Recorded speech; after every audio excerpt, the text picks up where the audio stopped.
કોઈ વ્યક્તિ સુખી થતો હોય છે અથવા દુઃખી થતો હોય છે,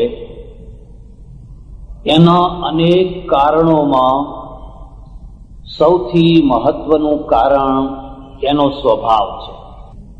પણ કોઈ આખી પ્રજા સુખી થતી હોય અથવા દુઃખી થતી હોય તો એના અનેક કારણોમાં સૌથી મહત્વનું મુખ્ય કારણ છે એની રાજકીય સ્થિતિ. પ્રજાની રાજકીય સ્થિતિ કેવી છે એના આધારે બાકીનું બધું નિર્ણિત થતું હોય છે. પ્રજાની તમામે તમામ યોગ્યતાનું માપ એની રાજકીય સ્થિતિના આધારે કાઢી શકાય. તમે તમારી જાત માટે ગમે એવું માનતા હો, ગમે તેવું સમજતા હો, પણ તમને પહેલો પ્રશ્ન થાય, તમે તમારી જાત ઉપર રાજ્ય કરી શકો છો? તમે તમારી જાત ઉપર કેટલા વર્ષો સુધી રાજ્ય કર્યું? તમે કેટલા મુત્સદ્દીઓ પેદા કર્યા? તમે કેટલા સેનાપતિઓ પેદા કર્યા? તમે કેટલા સૈનિકો પેદા કર્યા? તમે કેટલા યુદ્ધો લડ્યા અને કેટલા જીત્યા? તમે કેટલી વ્યવસ્થાનું સ્થાપન કરી શક્યા? આંતરિક અને બાહ્ય શાંતિમાં તમારો પ્રભાવ કેટલો? આ બધા જવાબો પ્રજાની રાજકીય સ્થિતિમાંથી પ્રાપ્ત થતા હોય છે. ભારતની રાજકીય સ્થિતિનો જો ઇતિહાસ જોઈએ, અત્યંત કરુણા ભર્યો છે, અત્યંત નિરાશા ભર્યો છે. મારે તમને લાંબી ચર્ચામાં નથી લઈ જવા. મારું એક પુસ્તક છે ભારતીય યુદ્ધોનો ઇતિહાસ. મેં મહેનત કરીને, પ્રયત્ન કરીને લગભગ 2500 વર્ષના યુદ્ધોનું એમાં સંકલન કર્યું છે. હું મોક્ષ માટે સાધુ થયેલો, માત્ર મોક્ષ માટે, પણ રખડતા ભટકતા મને ભાન થવા લાગ્યું કે આ કોઈ પ્રશ્ન જ નથી. જે જીવનનો પ્રશ્ન નથી એને મેં પ્રશ્ન બનાવ્યો છે, અને જે જીવનના વાસ્તવિક પ્રશ્નો છે એના ઉપર ધૂળ નાખી છે, એની ઉપેક્ષા કરી છે. અને વાસ્તવિક પ્રશ્નોમાંનો પહેલો પ્રશ્ન છે પ્રજાની આઝાદી, પ્રજાની સ્વાધીનતા, પ્રજાની ખુમારી, પ્રજાની રોજી, પ્રજાની રોટી, પ્રજાનો આવાસ, પ્રજાનું આરોગ્ય, પ્રજાની સચ્ચાઈ, પ્રજાનું ગૌરવ, અને વ્યક્તિ છે એ વ્યક્તિની પણ મહત્તા, માનવતા. આ બધા સાચા પ્રશ્નો છે. દેશનો ક્રીમ વર્ગ જ્યારે ઉધાર વાળે ચડે તો દેશને બચાવી ન શકાય. પ્રજાને દોરનારો એક વર્ગ હોય છે, એને હું ક્રીમ વર્ગ કહું છું. એ ક્રીમ વર્ગ જો સાચા રસ્તે હોય તો કદાચ થોડું અનિષ્ટ થયું હોય તો એને સુધારી લેતા વાર નહીં લાગે. પણ ક્રીમ વર્ગ જ જો ગુમરાહ થયો હોય, ક્રીમ વર્ગ જ જો ભૂલો પડ્યો હોય, ભટકાઈ ગયો હોય, તો નિરાશાનો પાર ના. તમે ઇતિહાસમાં જોશો, લગભગ 1947 સુધીનો ઇતિહાસ આપણને એક વાત નગારું વગાડીને કહે છે, આ દેશ ઉપર સતત મુઠ્ઠીભર માણસોએ રાજ્ય કર્યું છે. બહુસંખ્યક પ્રજાનું રાજ્ય લગભગ નથી થયું. જ્યારે પણ કોઈએ રાજ્ય કર્યું, પછી એ પાટલીપુત્ર ઉપર હોય, આગ્રા ઉપર હોય, કલકત્તા ઉપર હોય, દિલ્હી ઉપર હોય, કે બીજી કોઈ જગ્યાએ હોય, તમે આખા રાજવંશો જોજો. હું તમને એક સામાન્ય વાત પૂછું. આ દેશમાં ઈસવીસન 400-500 વર્ષ ઉપર બુદ્ધ અને મહાવીરના સમયમાં ઇતિહાસ શરૂ કરીએ. પહેલા આક્રમણો ઈરાનીઓએ કર્યા. સતત ઈરાનીઓના આક્રમણ થતા રહ્યા અને ઈરાનીઓ જીતતા રહ્યા. સિંધ અને પંજાબના કેટલાય ભાગ ઉપર ઈરાનનો ઝંડો લહેરાતો રહ્યો. ઈરાનીઓ મુઠ્ઠીભર હતા. ઈરાનીઓને હટાવ્યા કોણે? સિંધીઓએ નહીં, પંજાબીઓએ નહીં, ગ્રીકોએ હટાવ્યા.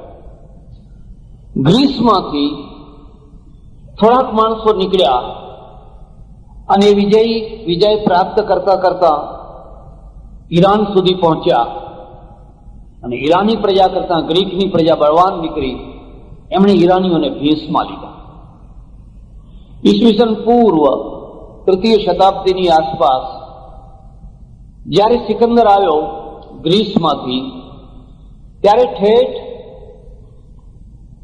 ઈરાક સુધી એનું રાજ્ય પહેલેથી ફેલાઈ ગયેલું હતું. ઈરાક સુધીનો પ્રદેશ એને જીતી લીધેલો હતો. એના સામે સૌથી મોટો પ્રશ્ન ઈરાનને જીતવાનો હતો. અને ઈરાનનું સામ્રાજ્ય બહુ મોટું સામ્રાજ્ય હતું. ઈરાનનો સમ્રાટ બહુ મોટો સમ્રાટ હતો. સિકંદરે ઈરાનને દમરોડી નાખ્યું, બરબાદ કરી નાખ્યું. ઈરાનના પતનથી ભારતમાં ઈરાનીઓની સત્તાનું પતન, અને પછી ગ્રીકો આવ્યા. કેટલા ગ્રીક રાજાઓએ રાજ્ય કર્યું, કેટલા હતા, મુઠ્ઠીભર માણસો. સિકંદરની સાથે 1 લાખનું લશ્કર હતું. એ 2-3 ભાગમાં વહેંચાઈને લડાઈ કરતું. 1 લાખ લશ્કર સાથે ને સાથે ફરતું નથી. એની વ્યૂહ યોજના જોઈએ, આખું બધું જોઈએ તો આપણને એમ થાય કે 2300 વર્ષ પહેલા આ માણસની અંદર કેટલી મહત્વાકાંક્ષા હશે, આ માણસની પાસે કેવો પ્લાન હશે, જે દેશને એને જોયો નથી, જેનો નકશો એ જાણતો નથી, જ્યાં સિંધુ ને ચિનાબ ને રાવી ને ઝેલમ ને સતલજ જેવી મોટી મોટી નદીઓ, પંજાબમાં જેને દરિયો કહેવામાં આવે છે, એવી નદીઓ પાર કરવાની છે. એ પાર કરતી વખતે હાથીઓને, રથોને, ઘોડાઓને, આખા સરંજામને પાર કરાવવાનો છે. એની પાસે કેટલું આયોજન છે. હું તમને એક ખાસ વાત કહું છું. પ્રજાને મારી નાખવી હોય તેનું મગજ મારી નાખો, એના મગજમાંથી મહત્વાકાંક્ષા મારી નાખો, પ્રજા મરી જશે, ઘરમાં બેઠી બેઠી મરી જશે. અને પ્રજાને જો ઊંચી લાવવી હોય તો એના મગજને ના મરવાનું. આ મકાનો ભલે તૂટી પડે, જર્મની ભાંગીને ભૂક્કો થઈ ગયું, જાપાન બરબાદ થઈ ગયું, વિયેતનામ બરબાદ થઈ ગયું. આજે તમે જઈને જુઓ, જર્મની, જાપાન, વિયેતનામ આજે બિલકુલ સમૃદ્ધ થયા છે, દુનિયાના ઉપરના રાજ્ય થયા છે. કારણ કે તૂટેલા મકાનો છે, એને ફરી નિર્મિત કરવામાં બહુ મહેનત નહીં પડે. પણ જો મગજ તૂટી ગયા, મગજ મરી ગયા, એ મગજને, અને મગજ પણ ધર્મના દ્વારા મર્યા, અધ્યાત્મના દ્વારા મર્યા, હાઈલી ફિલોસોફીના દ્વારા મર્યા, એને સાજા કરવામાં બહુ કઠિન છે. મુઠ્ઠીભર લોકો કેમ રાજ્ય કરતા? ગ્રીકો આવ્યા, એક પછી એક રજવાડા જીતતા રહ્યા. અને આજે આપણામાં કેટલીય ગ્રીક પ્રજા છે, આપણે ઓળખી નથી શકતા.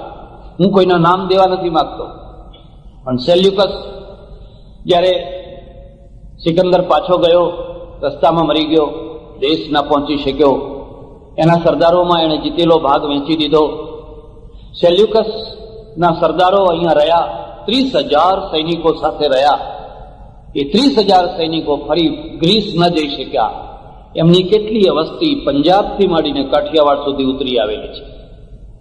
ઠેઠ પંજાબથી લઈને એમના ચહેરા, એમની આંખો, એમના ફેસ બધું જુઓ તો તમને ખ્યાલ આવે કે આખી વસ્તી ઉતરી આવેલી છે. પણ ફરી પાછો પ્રશ્ન છે, આ ગ્રીકો હતા કેટલા? મુઠ્ઠીભર માણસો.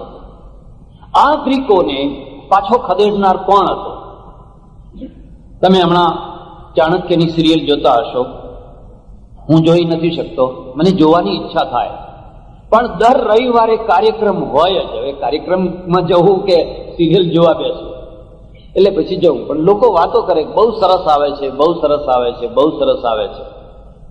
હું એમ માનું છું કે આ દેશમાં જેટલા વાસ્તવવાદી પુરુષો થયા, વાસ્તવવાદી, આકાશી નહીં, તરંગી નહીં, એમાંના એકનું નામ ચાણક્ય અને બીજાનું નામ વલ્લભભાઈ પટેલ. ચાણક્ય પછી એક બહુ મોટી ગેપ, એક એટલી મોટી ગેપ, આપણને એક અવકાશ અવકાશ અવકાશ જ જોયા લાગ્યા કરે. પણ આ એક વાસ્તવવાદી પુરુષ, હું તમને ભલામણ કરું છું, તમે ચાણક્યનું અર્થશાસ્ત્ર જરૂર વાંચજો. 2200-2300 વર્ષ પહેલા એણે જે અર્થશાસ્ત્રની રચના કરી છે, એમાં ઝીણામાં ઝીણી બાબતોનું જે નિરૂપણ કર્યું છે, તમને એમ લાગશે કે આ ઋષિ છે, આ ધાર્મિક પુરુષ છે, પણ વેદીઓ નથી. એ વેદીઓ નથી. એને માંસની દુકાનોની વ્યવસ્થા કરી છે. કેવી રીતે વેચવું, એ સડેલું ન હોય, બગડેલું ન હોય, એવું નથી. કારણ કે પ્રજા છે, પ્રજા માટે બધી વસ્તુઓની આવશ્યકતા હોય. એક જૈન સજ્જન સાથે મારી ચર્ચા થઈ. મેં એમને કહ્યું કે જો હું અમદાવાદનો મેયર બનું તો મારા વૈરાગ્યને, મારા વિચારોને એક તરફ રાખીને મારે આ વ્યવસ્થા કરવી જોઈએ. અને જો આ વ્યવસ્થા કરું તો એ મારી ડ્યુટી છે, અને આ વ્યવસ્થા ન કરી શકું તો હું કર્તવ્ય ભ્રષ્ટ થયો કે. અને ધર્મ કર્તવ્ય ભ્રષ્ટ થવાનું કોઈને સૂચવી ન શકે. વૈરાગ્ય અને ત્યાગ છે એ કર્તવ્ય ભ્રષ્ટ થવાની સૂચના ના. તમારો ગમો અણગમો શું છે, તમારી રુચિ અરુચિ શું છે, એ ગૌણ વસ્તુ છે. પ્રજાની આવશ્યકતા શું છે, એ મહત્વની વસ્તુ છે. હું તમને ફરી ભલામણ કરું, તમે ચાણક્યનું અર્થશાસ્ત્ર જરૂર વાંચજો. અને એણે આ દેશમાં એક નવી આહ્લેખ જગાવી, ચંદ્રગુપ્તને તૈયાર કર્યો. તમને ઘણાને ખબર નહીં હોય, ચંદ્રગુપ્ત ક્ષત્રિય નથી, રાજપૂત નથી. રાજપૂત શબ્દ અને ક્ષત્રિય શબ્દમાં ફરક છે. પાછળથી આવડી આપણે એમ સમજતા થયા કે રાજપૂત અને ક્ષત્રિય બંને એક છે. પણ રાજપૂતો છે એ યજ્ઞ કરીને બનાવાયા. આબુ ઉપર યજ્ઞ કરવામાં આવ્યો, અને એ યજ્ઞની અંદર જે શક પ્રજા, હુણ પ્રજા, સિથિયન પ્રજા આ દેશમાં વસી ગયેલી, એ પ્રજાઓને રાજપૂતનું રૂપાંતર આપવામાં આવ્યું. ચૌહાણ, સોલંકી, પડિયાર, એ 4 ભેદ કરવામાં આવ્યા. એમ માનવામાં આવ્યું કે પરશુરામે ક્ષત્રિયોનો નાશ કર્યો, પછી ક્ષત્રિયો રહ્યા, એવી એક માન્યતા છે. ચંદ્રગુપ્ત માટે એક ખાસ માન્યતા છે કે દાસીનો પુત્ર હતો, અને દાસી વાળંદ હતી. વાળંદ જ્ઞાતિની દાસી, એનો પુત્ર, અને એનો પુત્ર આ દેશનો પ્રથમ એવો સમ્રાટ થયો જેણે આ દેશને ગૌરવ આપ્યું, જેની ત્રીજી પેઢીએ અશોક થયો. ચંદ્રગુપ્તનો બિંબિસાર, બિંબિસારનો અશોક, અને 10 પેઢીઓ ચાલી. મારે લાંબા ઇતિહાસમાં નથી જવું. મારે તમને એટલી વાત કહેવી છે, ચંદ્રગુપ્ત જયારે પાટલીપુત્ર ઉપર રાજ્ય કરતો હતો ત્યારે ગુજરાતની દશા શું હતી, ગુજરાતની સ્થિતિ શું હતી? તમને દુઃખ ના થાય તો હું તમને કહું, ગુજરાત ઉપર ગુજરાતીઓએ રાજ્ય નથી કર્યું. પછી ગુપ્તોએ કર્યું હોય, મૌર્યોએ કર્યું હોય, શકોએ કર્યું હોય, મૈત્રકોએ કર્યું હોય, કોઈને કોઈ લોકોએ કર્યું. એટલે સુધી ગાયકવાડે અંતે તો મહારાષ્ટ્રના ને, ભલે ગુજરાતમાં આવીને વસ્યા, એમ પછી ગુજરાતી થયા, પણ પ્યોર ગુજરાતી તો નહીં, મહારાષ્ટ્રના. અને સિદ્ધરાજ છે ને, તમને કદાચ ખબર નહીં હોય, એ ચાલુક્ય વંશ છે, સોલંકી વંશ છે. એની માં મિનળ દેવી ગોવાની છે, ગોવામાંથી મહારાષ્ટ્રનો વંશ છે. આખો ચાલુક્ય વંશ, સોલંકી વંશ આ બધો દક્ષિણમાંથી આવ્યો. અને સૌરાષ્ટ્રના જે રજવાડા છે એ રાજસ્થાનથી આવ્યા. રાજપૂત કાળમાં રાજસ્થાનથી આવ્યા. પછી બધા ગુજરાતી થયા, એ વાત જુદી છે. પેલો મુદ્દાનો પ્રશ્ન છે, ગુજરાત ઉપર ગુજરાતીઓએ ક્યારે રાજ્ય કર્યું? અને જો ના કર્યું હોય તો એમાંથી આપણે કંઈક બોધપાઠ લેવાનો છે. ગુજરાતીઓ રાજ્ય કરવાને લાયક નથી. ગુજરાતીઓ શું શાસનની વાગડોળ સંભાળી શકે એવા નથી? અને નથી તો એના કારણો શું છે? તમારે આગળ બધી ચર્ચા નહીં કરો. તમારે તમને આ મુદ્દો કહેવાનો છે. તમે સતત ચાલ્યા કરો, શકો આવ્યા. કેટલા હતા? મુઠ્ઠીભર શકો હતા. અને આ પીડી પ્રજા ચાઇનાના કોઈ એક ભાગમાંથી નીકળેલી, આખી દુનિયા ઉપર તરખાટ મચાવનારા પીડી પ્રજા છે. શકો પીડી પ્રજા છે, સિથિયનો પીડી પ્રજા છે, હુણો પીડી પ્રજા છે. એના એક ટોળા એશિયા તરફ વળે છે, ભારત તરફ, ને એક ટોળું યુરોપ તરફ વળે છે. યુરોપમાં તરખડાટ મચાવે છે અને આ બાજુ તરખડાટ મચાવે છે. હુણો કેટલા હતા, મુઠ્ઠીભર, અને છતાં એ લોકોએ રાજ્ય કર્યું. આપણને એમ ચિંતન થવું જોઈએ, આ બધાનું કારણ શું છે? એ પછી ઉત્તરવર્તી કાળમાં આપણે આવીએ, 8મી શતાબ્દીથી મુસ્લિમ પીરિયડ શરૂ થાય. મોહમ્મદ બિન કાસમ પહેલું આક્રમણ લઈને આવે સિંધ ઉપર. 17 વર્ષનો છોકરો, 17 વર્ષનો ખલીફાનો જમાઈ, એની ઉંમર માત્ર 17 વર્ષ, અને એક લશ્કર લઈને આવે અને સિંધને ધમરોડી નાખે, સિંધને જીતી લે. તમે આમાંથી કંઈ બોધપાઠ કેમ નથી લેતા?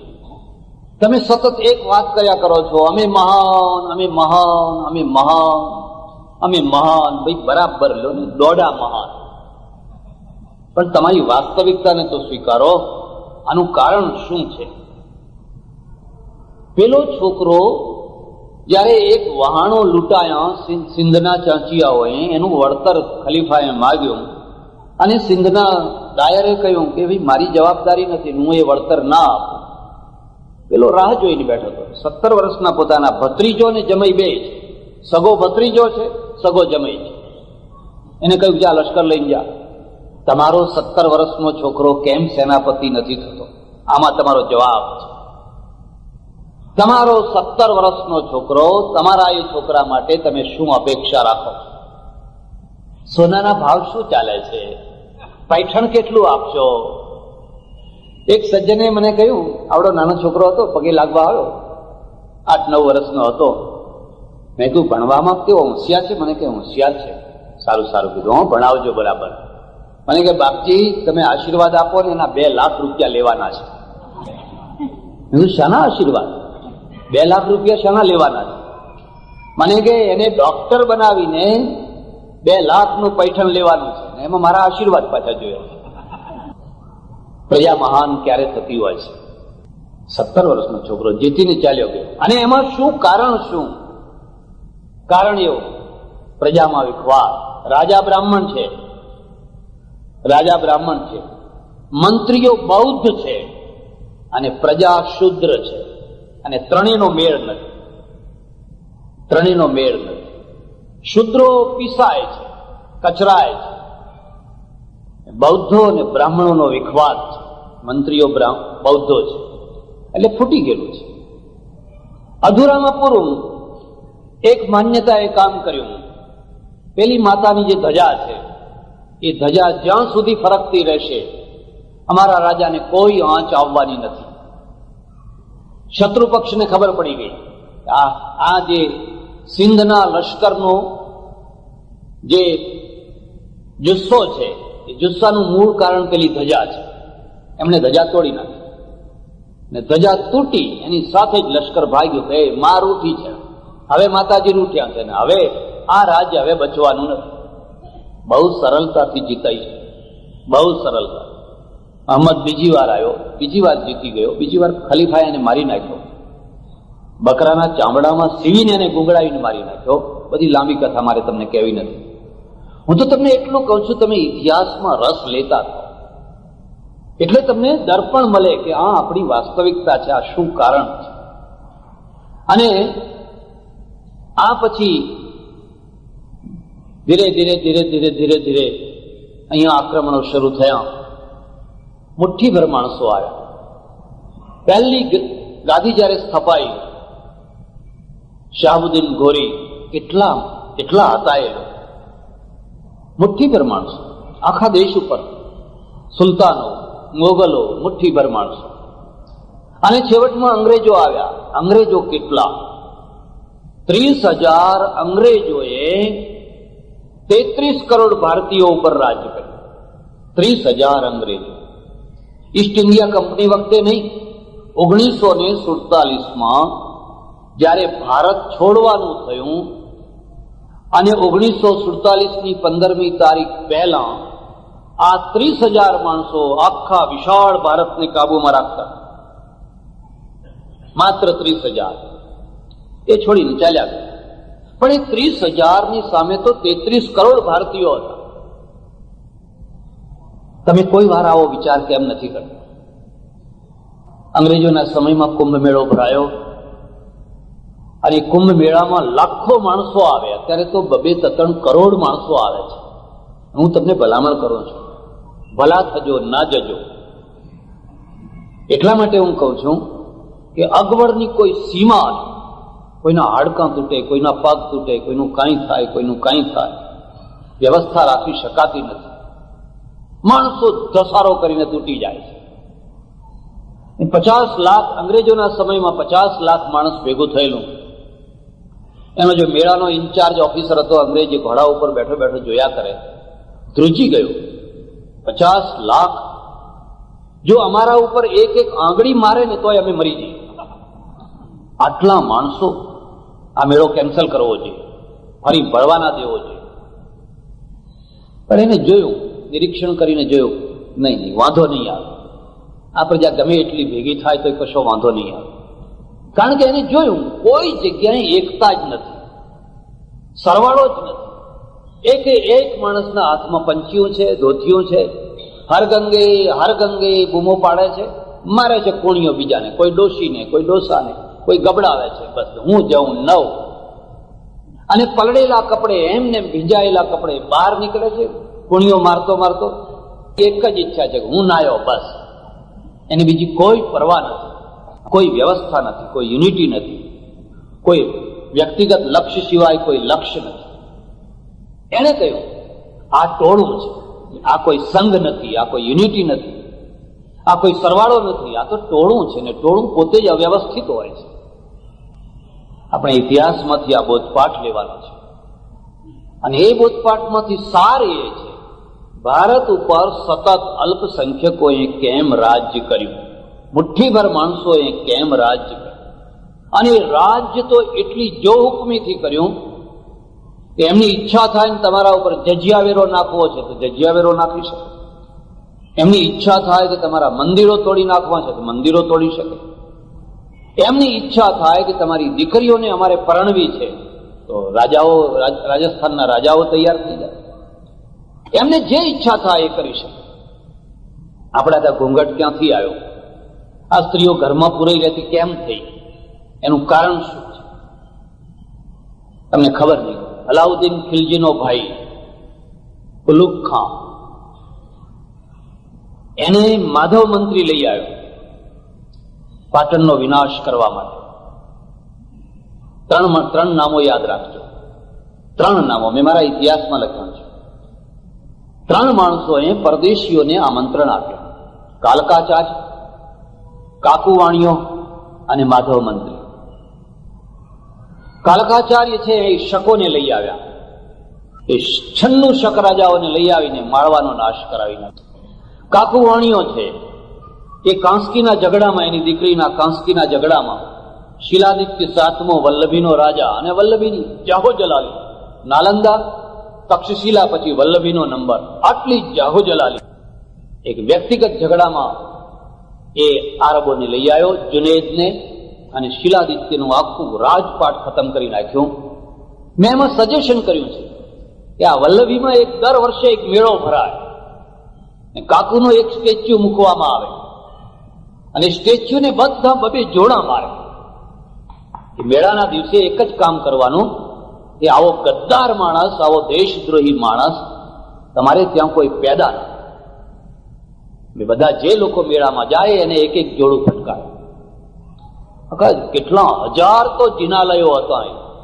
વલ્લભીની અંદર 1000 તો જિનાલયો હતા. બધું ધમરોડી નાખ્યું. અને એ જ દશા માધવે કરી. એ અલાઉદ્દીન ખિલજી પાસે પહોંચ્યો અને ગુજરાતની સમૃદ્ધિની પછી રાણીની વાત કરી. કમળાદેવી બહુ રૂપાળી છે અને પેલો તો રાહ જોઈને બેઠેલો. એને એના ભાઈને કહ્યું, લે લશ્કર લઈને જા, ગુજરાતને જીતી આવ. એનો ભાઈ લશ્કર લઈને નીકળ્યો. રસ્તામાં રાજસ્થાનમાં એક રાજાએ કહ્યું, હું લશ્કર નહીં જવા દઉં મારા રાજ્યમાંથી. લશ્કરને રોકી દીધું. મારા રાજ્યમાંથી લશ્કર નહીં જવા દો. એને ફરીને માળવાનું ચક્કર લગાવીને આવવું પડ્યું. પાટણ જીતી લીધું, કમળાદેવીને પકડી લીધી, એની છોકરીને લઈને રાજા ભાગી ગયો. ગુજરાત ખેદાન મેદાન, સિદ્ધપુરનો રુદ્રમાર્ગ તોડી નાખ્યો. સિદ્ધપુરનો રુદ્રમાર્ગ તોડ્યો અને ત્યાંથી એણે સોમનાથનું મંદિર તોડ્યું. તમને ઘણાને ખબર નહીં હોય, સોમનાથનું મંદિર 6 વાર તૂટ્યું છે. 1 વાર નહીં, 2 વાર નહીં, 6 વાર તૂટ્યું છે ને 6 વાર બન્યું છે. ગુલામો પકડ્યા. હું તમને ભલામણ કરું છું, એક રાસો છે, કાનડદે રાસો. કાનડદે રાસો તમે વાંચજો, જૈન મુનિએ લખ્યો છે. એમાં કાનડદે નાયક છે અને કાનડદેએ કહ્યું કે મારા રાજ્યમાંથી તારું લશ્કર નહીં જવા દો. કાનડદે એને રોકી રાખેલો, માળવા ફરીને આવ્યો. આ માણસે 9 લાખ માણસોને પકડ્યા છે. નગર શેઠની દીકરીઓ, નગર શેઠની પત્નીઓ, જેના પગની પાની કોઈએ જોઈ નથી, એવી બધી સ્ત્રીઓ, લૂંટફાટ, જેના હાથમાં જે આવ્યું છે, અને એ બધું ટોળું લઈને એનું વર્ણન કર્યું છે. જીતનાર જે એક સિપાહી છે, એના ઘોડાના જીન સાથે પોતાના ગુલામો બાંધેલા છે, અને દોરી બાંધવા માટે નથી, એટલે મરેલા જે પશુઓ છે એની વાધરીઓ, એમાંથી ચામડા કાપી કાપીને પેલાના ગળામાં અને પછી જીને બાંધવાના. કોઈના જીન પાછળ 25, 50, 40, 30, 40. એના પાછળનો ઘોડેસવાર એને ફટકારે છે, એટલે એ ઘોડાના સાથે ચાલ્યા કરે. રાજસ્થાનની ધગધગતી ધરતી ઉપર, જ્યાં પાણી નથી, ખાવાનું નથી, ત્યાં ત્રાસ ત્રાસ ત્રાસમય. અને આ લોકો પ્રાર્થના કરે છે, પ્રભુ અમને મારી નાખ, આ જીવન કરતા અમને મારી નાખે તો સારું. તમે કદી આ વાત જાણો છો? ગુરુ ગોવિંદસિંહે જે લખ્યું છે તમે જાણો છો? એથી માર પઈ જગ મેં, ગુરુ ગોવિંદસિંહે લખ્યું છે કે મેં મારી નજરે જોયું કે ઓહો, એટલો અત્યાચાર, એટલો જુલમ, એટલી બધી સજાઓ કરવામાં આવે. કોણ? કોઈ સામું જ થતું નથી, કોઈ સામું થનાર નથી. અને આ સ્ત્રીઓ ને આ પુરુષો રાત દિવસ કરગરીને કહે છે, અમને આમાંથી છોડાવવા, નરકમાંથી છોડાવવા. આ બધા વેચાવાના છે, ગુજરીમાં જેમ ઢોરા વેચાય એવી રીતે. એક વાર મોહમ્મદ ગજની 55,000 ગુલામ અહીંથી પકડીને ગયેલો, અને એને ગજનીમાં જયારે ગુજરીમાં મૂક્યા તો 4 આનામાં સ્ત્રીઓ વેચાયેલી. 4 આના એટલી સસ્તી થઈ ગઈ. તમને આ ખબર છે? તમે ઇતિહાસને જાણો છો? ઇતિહાસમાંથી કઈ બોધપાઠ લેવા માંગો છો? અને પછી આ ઉલુગ ખાને નક્કી કર્યું કે હવે મારે કાનડદેને દંડ આપવો, અને આવતી વખતે એને જગ્યા નથી આપી, વળતા કાનડદે ઉપર હુમલો કર્યો. કાનડદે પછી લડ્યો, ખૂબ લડ્યો. કાનડદે રાસો વાંચજો. અને આ બધા ગુલામોને છોડાવી મૂક્યા, બધાના બંધનો કાપી નાખ્યા, પણ એ મરાયો, એ શહીદ થયો, વીર થયો. આવા તો ઇતિહાસના પાનેના પાના ભરેલા છે, પાનાના પાના. અને ત્યારે મારા મનમાં એક ફરીને પ્રશ્ન થાય, પેલો મોક્ષ હું એકલો જઉં, કોઈ મોક્ષશિલા, કોઈ બ્રહ્મરૂપમાં એક રૂપ થઈને આનંદ અનુભવું, અને આ મારો દેશ, મારી પ્રજા જે મને રોટલો આપે છે, જે મને વસ્ત્ર આપે છે, જે મને માળા પહેરાવે છે, જે મને મહાપુરુષ કહીને સંબોધન કરે છે, જે મારા પગની ધૂળ લે છે, એને હું અંધારામાં રાખીને જાઉં? બસ તમે મહાન સારંગી વગાડો ને બધા ખુશ થઈ જાઓ, આવું કહી અને આ ઊંઘતી પ્રજાને વધારે ઊંઘ આપવાનું કામ કરીને જાઉં, તો મારા જેવો કોઈ કૃતજ્ઞ માણસ નહીં હોય, તો મારા જેવો કોઈ કર્તવ્ય ભ્રષ્ટ માણસ કોઈ નહીં હોય.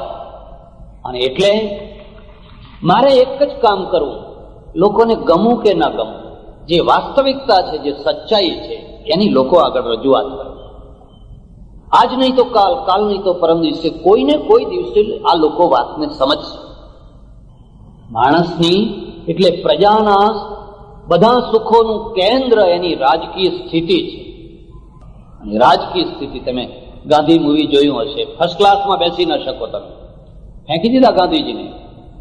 કલકત્તામાં એક રોડ હતો, એ રોડ ઉપર કોઈ ભારતીય માણસ જઈ ન શકે. એક પુલ હતો, એ પુલ ઉપર કોઈ જઈ ન શકે. બસ તમે તમારા દેશમાં પણ પડી ના, આ મોહલ્લામાં તમે આવી ન શકો, તમે આમ ના કરી શકો. કેમ? બસ ખાઓ પીઓ ને પડ્યા રહો, મજા કરો. તમે ખાનારી પ્રજા, પેટ ભરનારી પ્રજા, રાજ્ય ના કરી શકો. રાજ્ય કરવા માટેની લાયકાતો જુદી હોય છે, અને આપણે એ રીતે જીવન જીવ્યા, કીડા મકોડા છે, કીડા મકોડા છે. આપણામાંથી થોડાક લોકો ઉર્દુ ભણ્યા, અંગ્રેજી ભણ્યા, ફારસી ભણ્યા, નોકરીએ વળગ્યા, ઊંચા થયા, રાય બહાદુર થયા, ખાન બહાદુર થયા, ફલાણા થયા, આનંદ આવી ગયો, જીવન ધન્ય થઈ ગયું. પ્રજાની શું દશા! પ્રજા વેઠ કરે. પટેલની, ખેડૂતની કેટલી કિંમત! મણની ગાઢ ચોપડાય, અંગૂઠા પકડાવે. 5 રૂપિયાનું મહેસૂલ ભરવાનું હોય, પણ 5 રૂપિયા ઘરમાં ના હોય. અંગૂઠા પકડાવે, ઉપર ઈંટ મૂકે, કારણ કે એને જાનવર જેવી કિંમત. પણ આ બધું થયું કેમ? એવું શું કારણ હતું કે ઇંગ્લેન્ડની 2.5 કરોડ પ્રજા 100 કરોડ ઉપર રાજ્ય કરતી થઈ? 100 કરોડ માણસો ઉપર, દુનિયાના 100 કરોડ ઉપર. એ 2.5 કરોડમાં શું ખાસિયત હતી? અને આ 33 કરોડની પ્રજા પોતે પોતાનું રાજ્ય ના કરી શકી, એની શું કમજોરીઓ હતી, એના કારણો શું? એ જે હોય તે. પણ 1947 15મી ઓગસ્ટે આપણા દેશને આઝાદી મળી. આઝાદી પહેલા આપણે ઘણી કુરબાનીઓ આપી, ઘણા જંગ ખેલ્યા, ગાંધીજીનું નેતૃત્વ મળ્યું, અને ગાંધીજીના નેતૃત્વે આ દેશને ખૂબ જગાડ્યો. એ જગાડવા પહેલા એક ભૂમિકા તૈયાર થઈ. રાજા રામ મોહન રાયથી માંડીને સ્વામી દયાનંદ સરસ્વતી સુધીના અનેક મહાપુરુષોએ પ્રજાને હચમચાવી, ઢંઢોળી, જાગો જાગો ભારતના સપૂતો જાગો. જોકે વાત એવી બની, રાજા રામ મોહન રાય ઉપર લોકોએ માછલા થયા, અને દયાનંદ સરસ્વતીને 18 વાર ઝેર આપ્યું. તમે કોઈ દિવસ તમારા સાચા રાહબરની જીવતા જીવતા કદર કરી શક્યા છો ખરા? ને જેમ હમણાં કહ્યું એમ, વલ્લભભાઈને ભારત રત્ન બનાવ્યા તો ક્યારે બનાવ્યા? જ્યારે એ દેવ થઈ ગયા ત્યારે. અને આટલા વર્ષો પછી નહીં, એ બનાવ્યા એટલા માટે બનાવ્યા કે બીજાને બનાવવા હતા, એટલે પછી અમને બનાવવા પડે. મારે લાડુ જોઈતો એટલે હું કહું, ભાઈ અમને જરા આપજો, અમને આપજો. એનો અર્થ એ થાય છે કે મને આપજો. અને આમાંથી બહુ મોટી વાતો નીકળે છે. આખું રાજતંત્ર, એ રાજતંત્ર 4 પાયા ઉપર ઉભેલું છે. 4 પાયા યાદ રાખજો. જો આ 4 પાયાને તમે સાચવી શકો તો તમે રાજ્ય કરનારી પ્રજા થઈ શકો. એનો પહેલો પાયો વહીવટી તંત્ર છે, એનો બીજો પાયો અર્થતંત્ર છે, એનો ત્રીજો પાયો રક્ષાતંત્ર છે, અને એનો ચોથો પાયો ન્યાયતંત્ર છે.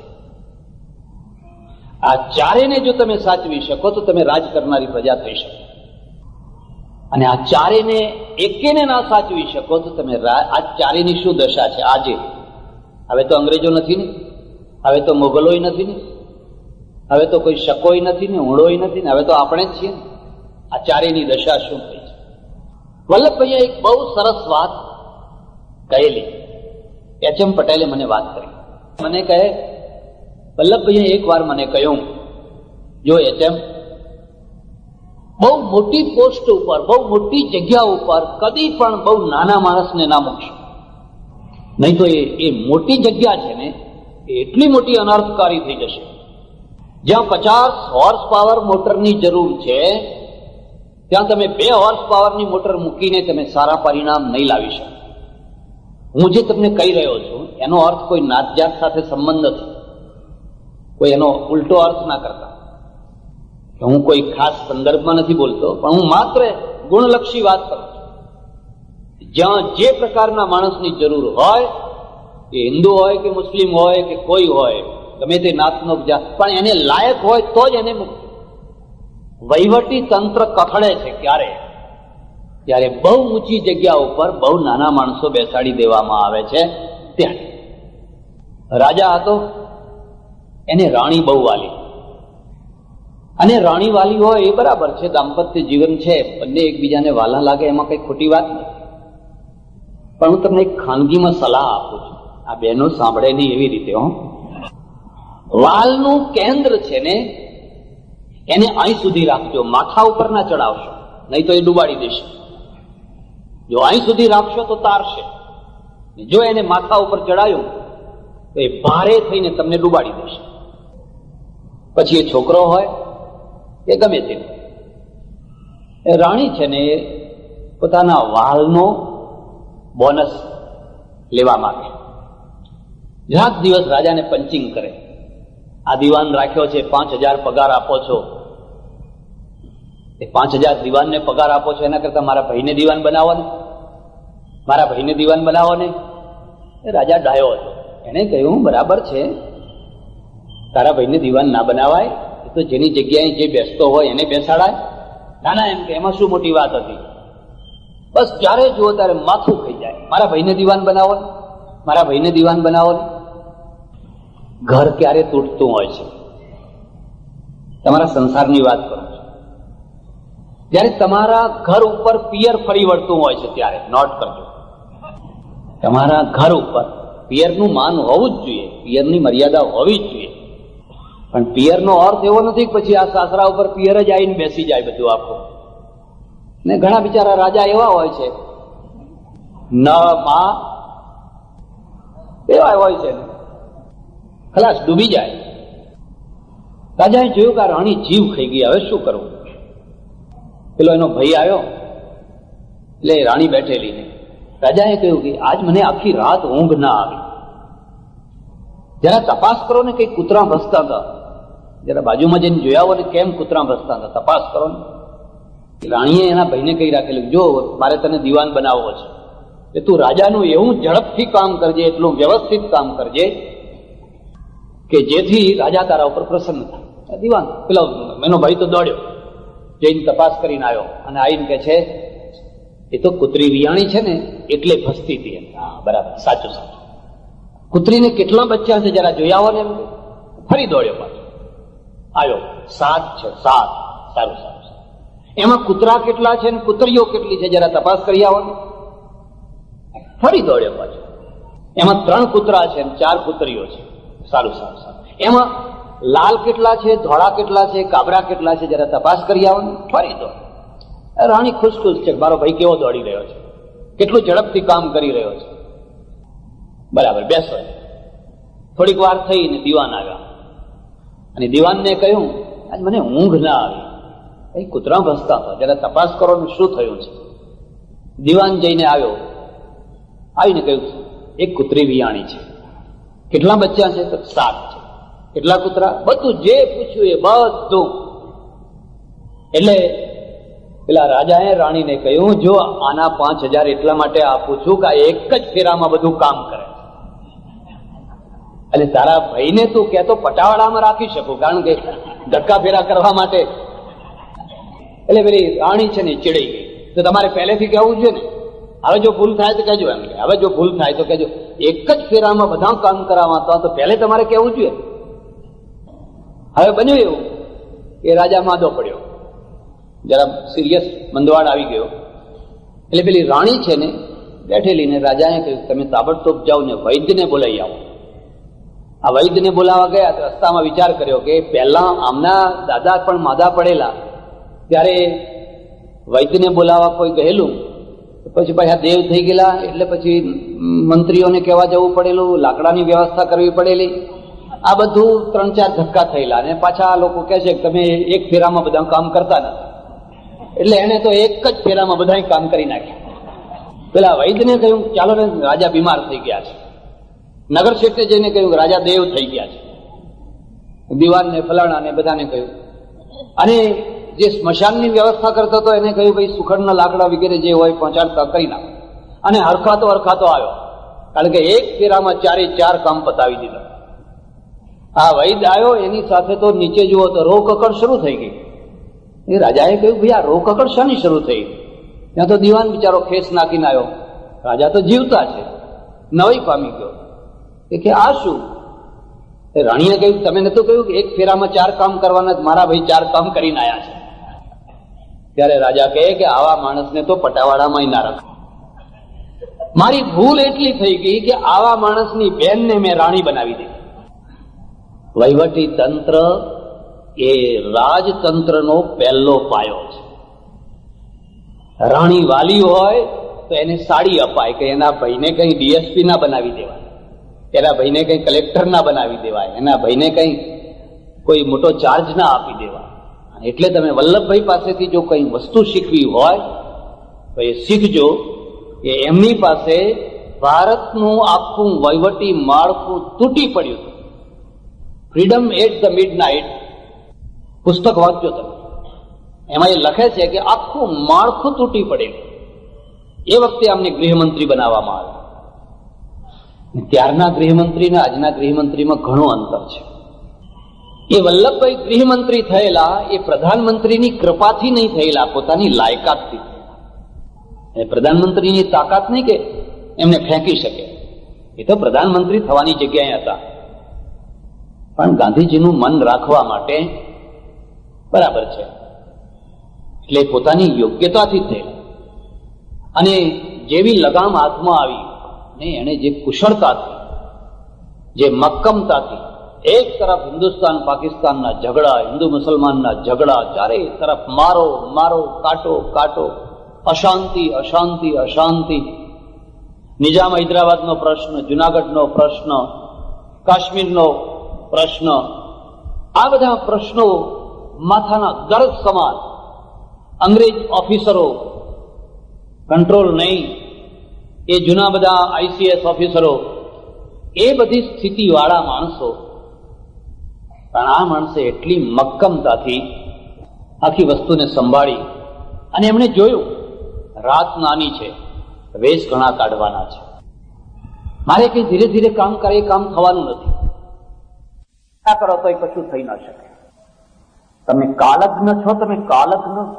1 મિનિટ આવતી હોય છે, રસોઈ બનાવનારને પૂછવું હોય, ચાસણી બનાવે ને એની 1 મિનિટ આવતી હોય, અને એ મિનિટે જો મોહનથાળનો પેલો લોટ નાખ્યો તો મોહનથાળ, અને જો મિનિટ ચૂક્યા અને જો પેલો નાખી દીધો તો ખબર નહીં રબડું થાય કે શીરો થાય કે શું થાય ખબર નહીં, અને પછી નાખો તો દાંત તોડી નાખે. એની 1 મિનિટ આવતી હોય. વેપારીને પણ 1 મિનિટ આવતી હોય. અને એ બધી મિનિટોના તો થોડા નુકસાન. મોહનથાળ બગડ્યો તો બગડ્યો, 5 કિલો 10 કિલો 15 કિલોનો બગડ્યો, પણ અહીંયા તો આખો દેશ બગડી જાય જો એ મિનિટને ચૂકી જાવ તો. વલ્લભભાઈની પાસેથી કોઈ શીખવા જેવી વસ્તુ હોય તો 2 વસ્તુઓ છે. એક તો એ પટેલ જ્ઞાતિમાંથી આવ્યા, અને પટેલ જ્ઞાતિનું એના પહેલા કોઈ રાષ્ટ્રીય માળખું નહીં, રાષ્ટ્રીય પૃષ્ઠભૂમિ નહીં. ગાયકવાડના પટેલો જુદા, ગાયકવાડી રાજ્યના પણ 5 ગામના પટેલો જુદા. એ 5 ગામ કે 12 ગામના પટેલોને બાદ કરો તો એ સિવાયના પટેલોનું સ્વરૂપ જુદું. કાઠિયાવાડના પટેલો જુદા, દરબારો અને નવાબોના ત્યાંના પટેલો જુદા. એટલે આ 5 ગામના પટેલો એમનું નામ જ પટેલ. એ તો સયાજીરાવ ગાયકવાડના કારણે ગાયકવાડી સ્ટેટમાં લોકો ભણ્યા, થોડા આગળ આવ્યા, એટલે એ પહેલા આગળ આવ્યા. પણ જે પટેલોનો વિશાળ વર્ગ આખા ગુજરાતમાં, આખા ભારતમાં સૌથી વધારે કાળી મજૂરી કરનારો, મહેનત મહેનત ને મહેનત, અને સૌથી વધારેમાં વધારે શોષણનો શિકાર, એને બધા જ ચૂસે. એને બ્રાહ્મણ એ રીતે ચૂસે કે જ્યારે જુઓ ત્યારે એને શનિ નડે, મંગળ નડે, રાહુ નડે, કેતુ નડે.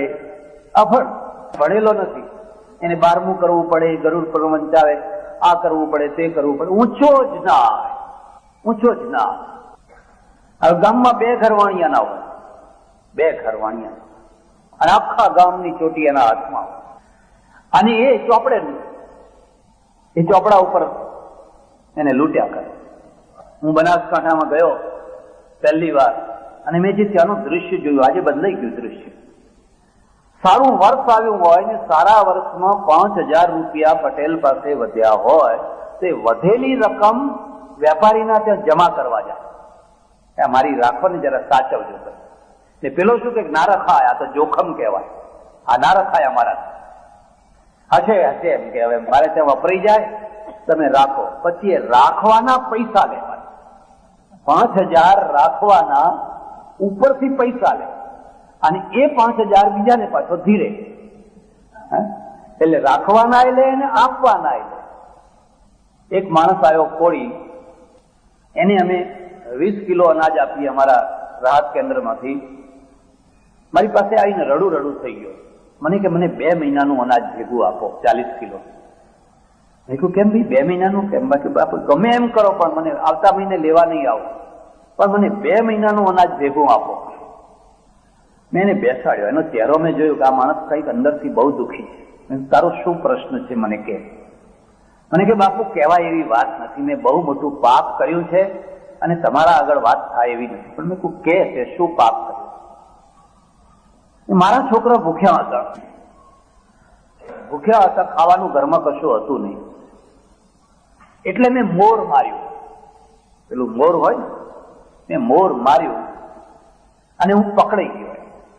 ગામના શાહુકારો પાસે મને લઈ ગયા અને શાહુકારોએ મારો દંડ કર્યો કે 40 કિલો અનાજ છે એ તારે પારેવડાને નાખી દેવાનું. એટલે આ 40 કિલો અનાજ છે એ મારા છોકરા માટે નથી લઈ જવાનું, મારે પારેવડાને નાખવાનું.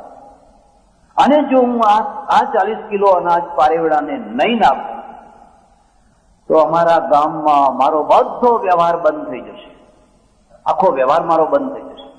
એટલે મને ગમે એમ કરીને તમે 40 કિલો અનાજ આપો. હું વિચારમાં પડી ગયો. એક માણસ, ભૂખ્યો માણસ, મોર મારે એ મને ગમે, કોઈ જીવની હિંસા થાય એમાં હું સમર્થન નથી કરતો, પણ જેને આ ન ગમતું હોય એને એ પણ જોવાનું કે એના છોકરા ભૂખે બેઠા હોય તો એને અનાજ પહોંચાડવું પડે. તમારી એ પણ જવાબદારી છે એને કઈ પરિસ્થિતિમાં આ કામ કર્યું. સારું ચાલો, આ તો એને માર્યું, એના 40 કિલો દંડ થયો એ બરાબર થયું. પણ કોઈ વિધર્મીએ આ કામ કર્યું હોત તો તમે દંડ કરવાના હતા? એ જ ગામમાં અંગ્રેજો રહેતા, મેં અંગ્રેજોના બંગલા જોયા, એ રણમાં અંગ્રેજો રહેતા, કોઈ દિવસ બદલી માટે ના જાય, લાગવગ ના લગાવે. એ ઠંડા પ્રદેશનો, બરફના પ્રદેશનો માણસ અહીંયા 118 ગરમી, ધગધગતી ગરમીની અંદર એને મૂક્યો હોય, એ 2 વર્ષ 1 વર્ષ એની ડ્યુટી હોય ત્યાં સુધી બરાબર રહેવાય. આપણે શું કરીએ? તરત જ મનુભાઈને પકડી, મને પકડે એ તમારે ફલાણા મંત્રીને બહુ ઓળખાણ છે, શું કરશો? એક ચિઠ્ઠી લખી આપો ને. બેમાં ફરક સમજાય? કેટલો મોટો ડિફરન્સ છે. અને વાત કરે કે આ અંગ્રેજોના બંગલા અહીં રહેતા એ લોકો, અને પહેલું કામ કરે કે આખા ગામની અંદર 2-3 દિવસ સુધી ઢોલ વગાડીને જાહેરાત કરાવે કે કોઈનું કૂતરું અમારા કમ્પાઉન્ડમાં આવે નહીં, અને જો આવશે તો અમે એને મારી નાખશું. એ 3 દિવસ સુધી એ ઢોલ વગડાવે. પછી જે કૂતરું જાય એને ફેર દઈને ઉડાડી. કેટલા કિલો પારેવડાને નખાવતા? એ મારી નાખે તો તમે કોઈ પારેવડાને નખાવતા? કે ના ભાઈ સાહેબ, એમના આગળ તો જવાય નહીં એમ ને. ત્યારે સસલાનો જ દંડ, વાઘનો દંડ નહીં. કાયદા બધા સસલા માટે, વાઘ ગમે તે કરે તે બધું માફ. મેં એને 40 કિલો અનાજ આપ્યો. મેં કીધું જા પારેવડાને નાખ. પછી મારી પાસે પાછો આવ્યો. મેં કહ્યું હવે તારા છોકરા શું ખાશે? હવે આ તો પારેવડાને નાખ્યું, તારા છોકરા ખાશે શું? મને કે શું કરીએ બાપુ, કુવામાં જઈને પડું એવું મન થાય છે, હું કરું શું હવે? મારે આ કરવું છે. ધર્મે કદી માનવતાની આંખે માણસને જોયો છે? ધર્મે કદી માનવતાની આંખે માણસને જોયો છે? તમે તમારી એક પ્રકારની મતાંધતા, જે તમને વળગ્યું એ બસ એ હોવું છે, પણ કદી માનવતાની આંખે તમે માણસને જોયો છે કે એના ઘરમાં શું દશા છે? આ માણસ ચોરી નહીં કરે તો કરશે શું? આ ધાર નહીં પાડે તો કરશે શું? આ રાત્રે જઈને કોઈના ખેતરમાંથી ચોરી નહીં લાવે તો કરશે શું? એના ભૂખ્યા છોકરા, એની ભૂખી પત્ની, એ બધાનું કરશે શું? મેં કહ્યું જાય 40 કિલો જે અનાજ આપ્યું ને એ મારા તરફથી પારેવડાને આપ્યું, આ 20 કિલો તને મળે એ લઈ જા. એક બીજો માણસ આવ્યો, એની પણ એવી ને એવી કંઈક ફરિયાદ. એની એક વીંટી એને 40 રૂપિયામાં ગીરો મૂકેલી. મને કે 40 રૂપિયામાં ગીરો મૂકી છે. સારું વરસ આવેલું તે વીંટી બનાવડાવેલી સોનાની. મેં કીધું લે આ 40 રૂપિયા, તું એ વીંટી લઈ આવ. મારે ત્યાં ભલે પડી હોય, હું એનું વ્યાજ નહીં લઉં. તું જ્યારે તને 40 રૂપિયા આવે ત્યારે આપીને લઈ જજે, અને ત્યાં તું છોડાવી નહીં શકે. એ બધું તારું જવાનું. અને એને મને જવાબ આપ્યો, મહારાજ તમે તો કાલ જતા રહો, ને એ તો અમારું અડધી રાતે કામ કરે, તમે તો કાલે જતા રહેશો. અને આ શેઠ તો અમારું અડધી રાતે કામ કરે. રવિશંકર મહારાજે કહેલું કે આ બનાસકાંઠાને જો ઊંચે લાવવું હોય તો ઉપદેશની જરૂર નથી, એમને ભણાવો. એ ભણશે એટલે આપોઆપ પ્રશ્નોને સમજશે. ત્યાં સુધી પ્રશ્નોને સમજશે. પટેલોની આ જ દશા. કાઠિયાવાડના પટેલો સારી ઘોડી ના રાખી શકે, સારી રજાઈ ના રાખી શકે, સારો ખાટલો ના રાખી શકે, સારું જમવાનું ઘરમાં ના કરી શકે, અને ગમે તેવા કામમાં રોકાયેલો હોય મનની ગાળ ચોપડાવીને વેઠ કરાવે. વેઠ કરવી જ પડે. વેઠ એ આખી જ્ઞાતિને વલ્લભભાઈએ ઉજ્જવળ બનાવી, વલ્લભભાઈએ ધન્ય ધન્ય બનાવી. એક કુળ દીપકનો અર્થ શું થાય છે? આખા કુળની અંદર એક એવો વ્યક્તિ પાકે કે આખી જ્ઞાતિને ગૌરવનું સ્થાન અપાવે, અહીં બેઠેલીને ઊંચે ચડાવી. એટલું જ નહીં, એમણે એ સાબિત કરી બતાવ્યું કે હજારો વર્ષથી મુત્સદ્દીગીરી કરનારા જે મુત્સદ્દીગીરી ના બતાવી શક્યા, જે મક્કમતા ના બતાવી શક્યા, એક કોરા કાગળ ઉપરથી આવેલો એક પટેલનો દીકરો એટલી જ મક્કમતાથી, એટલી જ ખુમારીથી, એટલી મુત્સદ્દીગીરી બતાવી શકે કે આખા દેશનો એ બિસ્માર્ક થઈ શકે, આખા દેશનો એ એકતાનો તંતુ થઈ શકે. એમણે મેનનને પોતાના સેક્રેટરી બનાવ્યા, અને મેનન કેરાલાના.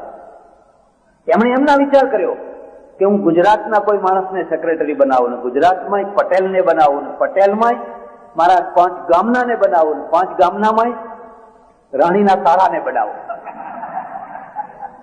અને જો એ બનાવ્યા હોત તો વલ્લભભાઈ સફળ થઈ શક્યા હોત.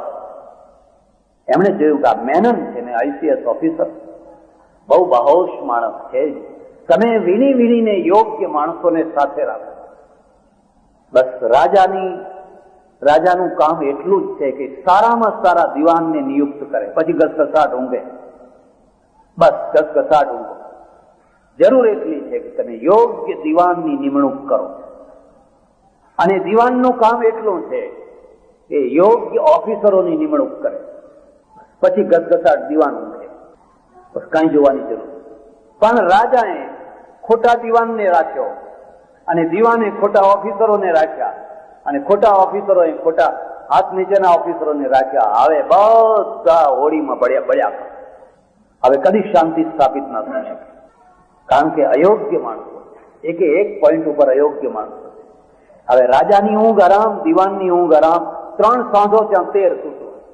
30,000 અંગ્રેજોએ આ દેશ ઉપર કંટ્રોલ કેવી રીતે કર્યો?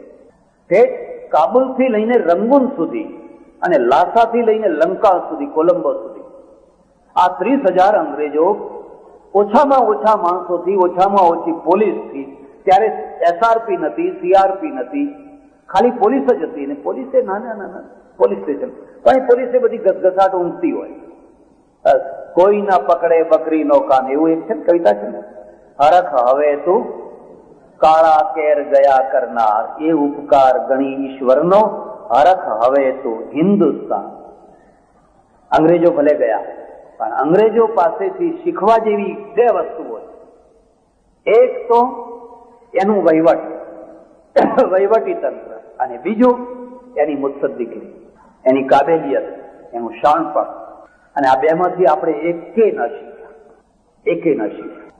વલ્લભભાઈની વાત ઉપર પછી આવો. રાજતંત્રનો બીજો જે આધાર છે એનું નામ છે અર્થતંત્ર. તમારામાંથી કોઈ વૃદ્ધ માણસો હોય ને 1947ની તમને ખબર હોય તો 1947ના વર્ષમાં કેન્દ્રીય બજેટ 64 કરોડ રૂપિયાનું છે. ખાલી 64 કરોડ. અત્યારે એકલા વડોદરાનું બજેટ 1 અબજ ઉપર પહોંચ્યું હશે, 100 કરોડ ઉપર કદાચ પહોંચ્યું હશે. ત્યારે આખા દેશનું બજેટ માત્ર 64 કરોડ. એ 64 કરોડમાં મિલિટરી માટે કેટલા હશે? અને છતાંય વ્યવસ્થા હતી તો ભારત ઉપર કોઈ આંખ ઉપાડી શકતું નથી. આજે ભારતનું બજેટ 12 ખરબ જેટલું પહોંચ્યું. કેટલું? 12,000 કરોડ, 12 ખરબ રૂપિયા જેટલું પહોંચ્યું. અને છતાં સીમાડાએ અસુરક્ષિત છે ને અંદરના ભાગો અસુરક્ષિત છે નહીં. અરાજકતા જ અરાજકતા, અરાજકતા જ અરાજકતા, અરાજક. 64 અને 12,000 કરોડ બેનું કોઈ ગણિત કાઢી શકાય એમ? કેમ? ભારત જ્યારે આઝાદ થયું ત્યારે આપણે અર્થતંત્રની બાબતમાં બહુ નાના બાળક હતા. આપણા પાસે એક જ ધૂન હતી, એક જ ધૂન હતી, દેશ આઝાદ થવો જોઈએ, દેશ આઝાદ થવો જોઈએ, દેશ આઝાદ થવો જોઈએ. પણ આઝાદી પછીની જે જવાબદારીઓ છે એની ગંભીરતા નથી. ખાસ કરીને બહુ થોડા માણસોમાં હશે, બાકી અમે આઝાદ થઈએ પછી અમે અમારું કરી લઈશું. પણ એ પછીની જે જવાબદારીઓ, જે ગંભીરતા, એ ગંભીરતા નથી.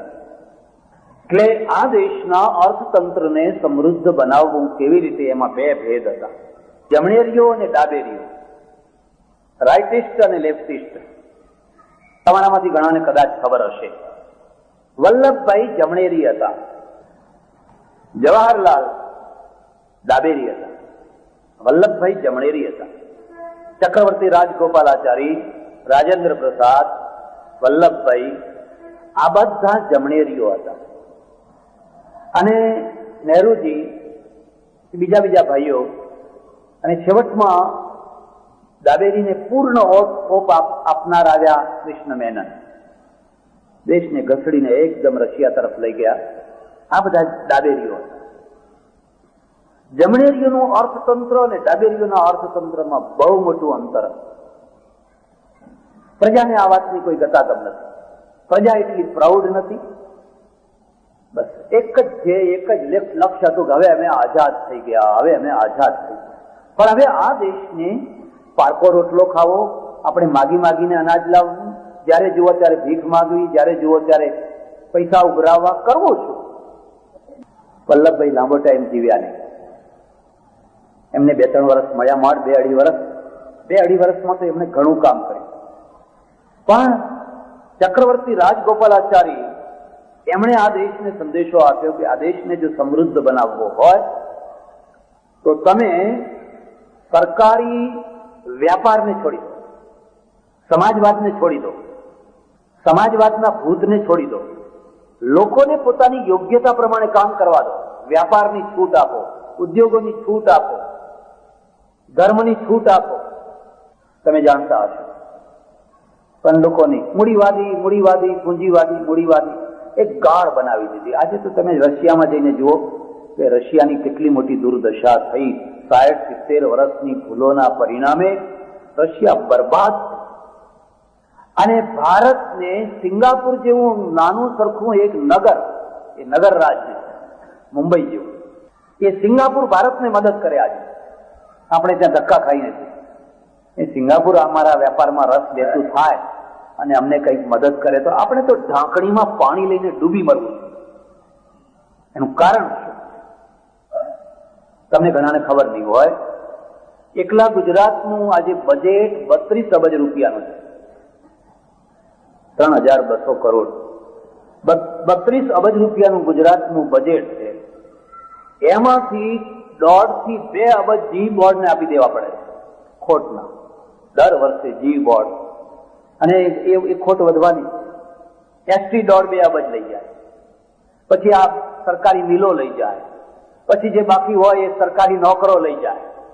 એમને બોનસ આપવા પડે, એમને ભથ્થા આપવા પડે, એમને બધું આપવું પડે. બાકીનું જે કંઈ વધે એ હું, તું, બાહો અને મંગળદાસ બેઠા મંજીરા વગર.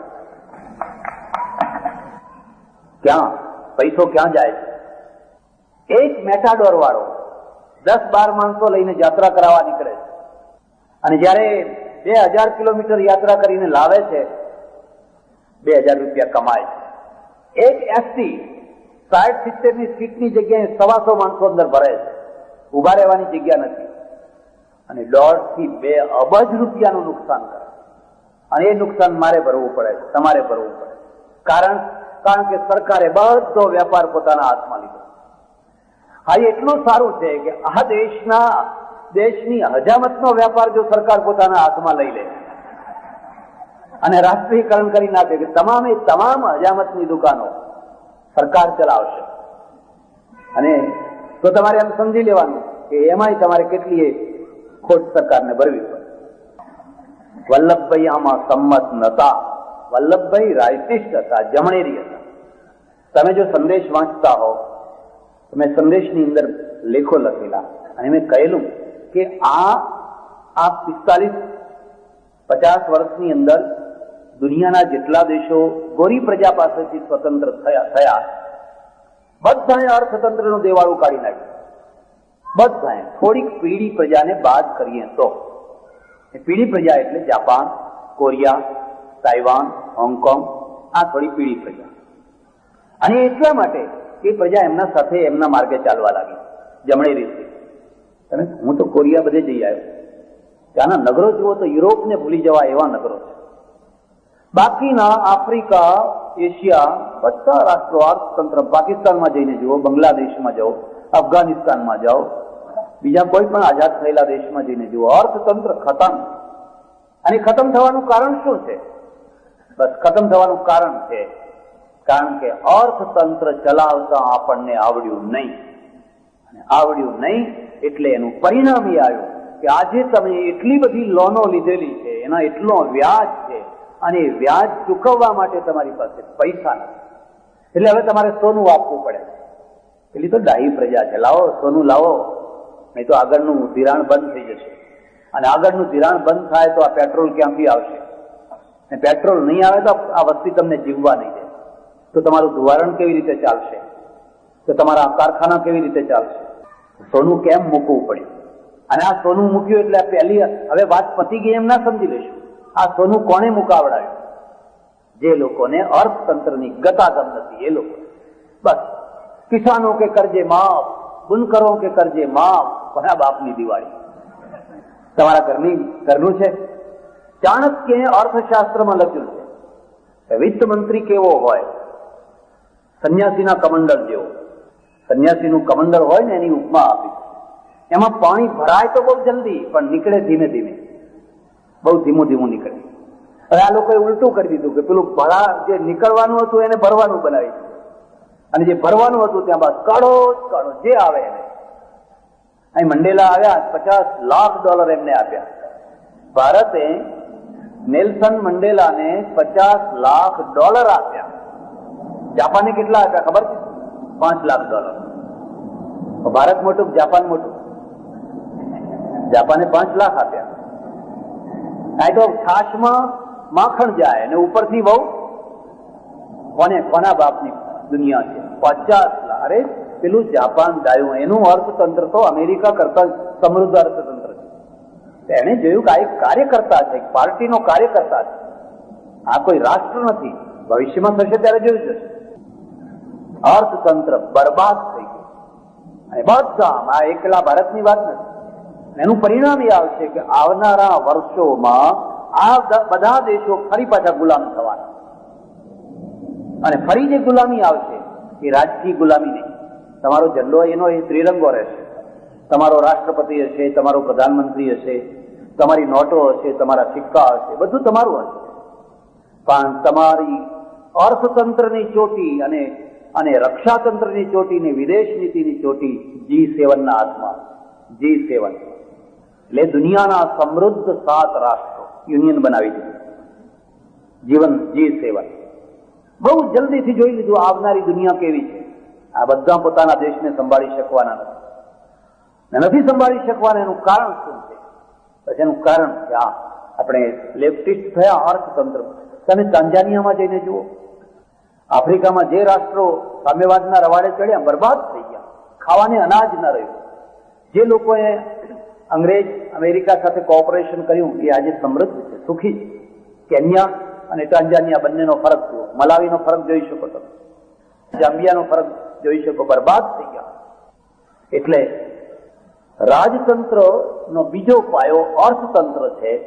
અને અર્થતંત્ર એક વિજ્ઞાન જેવું શાસ્ત્ર છે, એક વિજ્ઞાન જેવું. જો એ તમે બરાબર, અને એનું તમને શરૂઆતમાં જુઓ, જયારે પહેલું મંત્રીમંડળ થયું, બહુ શક્તિશાળી ને બહુ શાણા માણસ, નહેરુજીએ જોયું વીણી વીણીને માણસો લો. સીડી દેશમુખ છે એ કોઈ રાજ કરતા નતા, બેંકના રિઝર્વ બેંકના ગવર્નર હતા. નહેરુએ જોયું કે આ માણસ હોશિયાર છે ને એને પદ આપવું છે. પછી દિન પ્રતિદિન આપણે જોયા છીએ કે રાણીના ભાઈઓ જ ભાઈઓ, બીજી વાત નહીં કરે. લાવો રાણીના ભાઈ, આ માણસ મારો છે રાખવો પડશે, આ માણસ મારો છે રાખવો પડશે, આ માણસ મારો છે રાખવો પડશે. અત્યારે હું ભૂલ ના કરતો હું લોકસભામાં 80% એવા ચૂંટાયેલા માણસો છે જે બજેટને સમજી નથી શકતા કે આ બજેટ શું છે, ડિવેલ્યુએશન શું છે, અર્થશાસ્ત્ર શું છે, આ ટેક્સ નાખીએ તો એના પરિણામ શું આવે કે સમજી નથી શકતા. એવા 80% ભેગા થયા છે.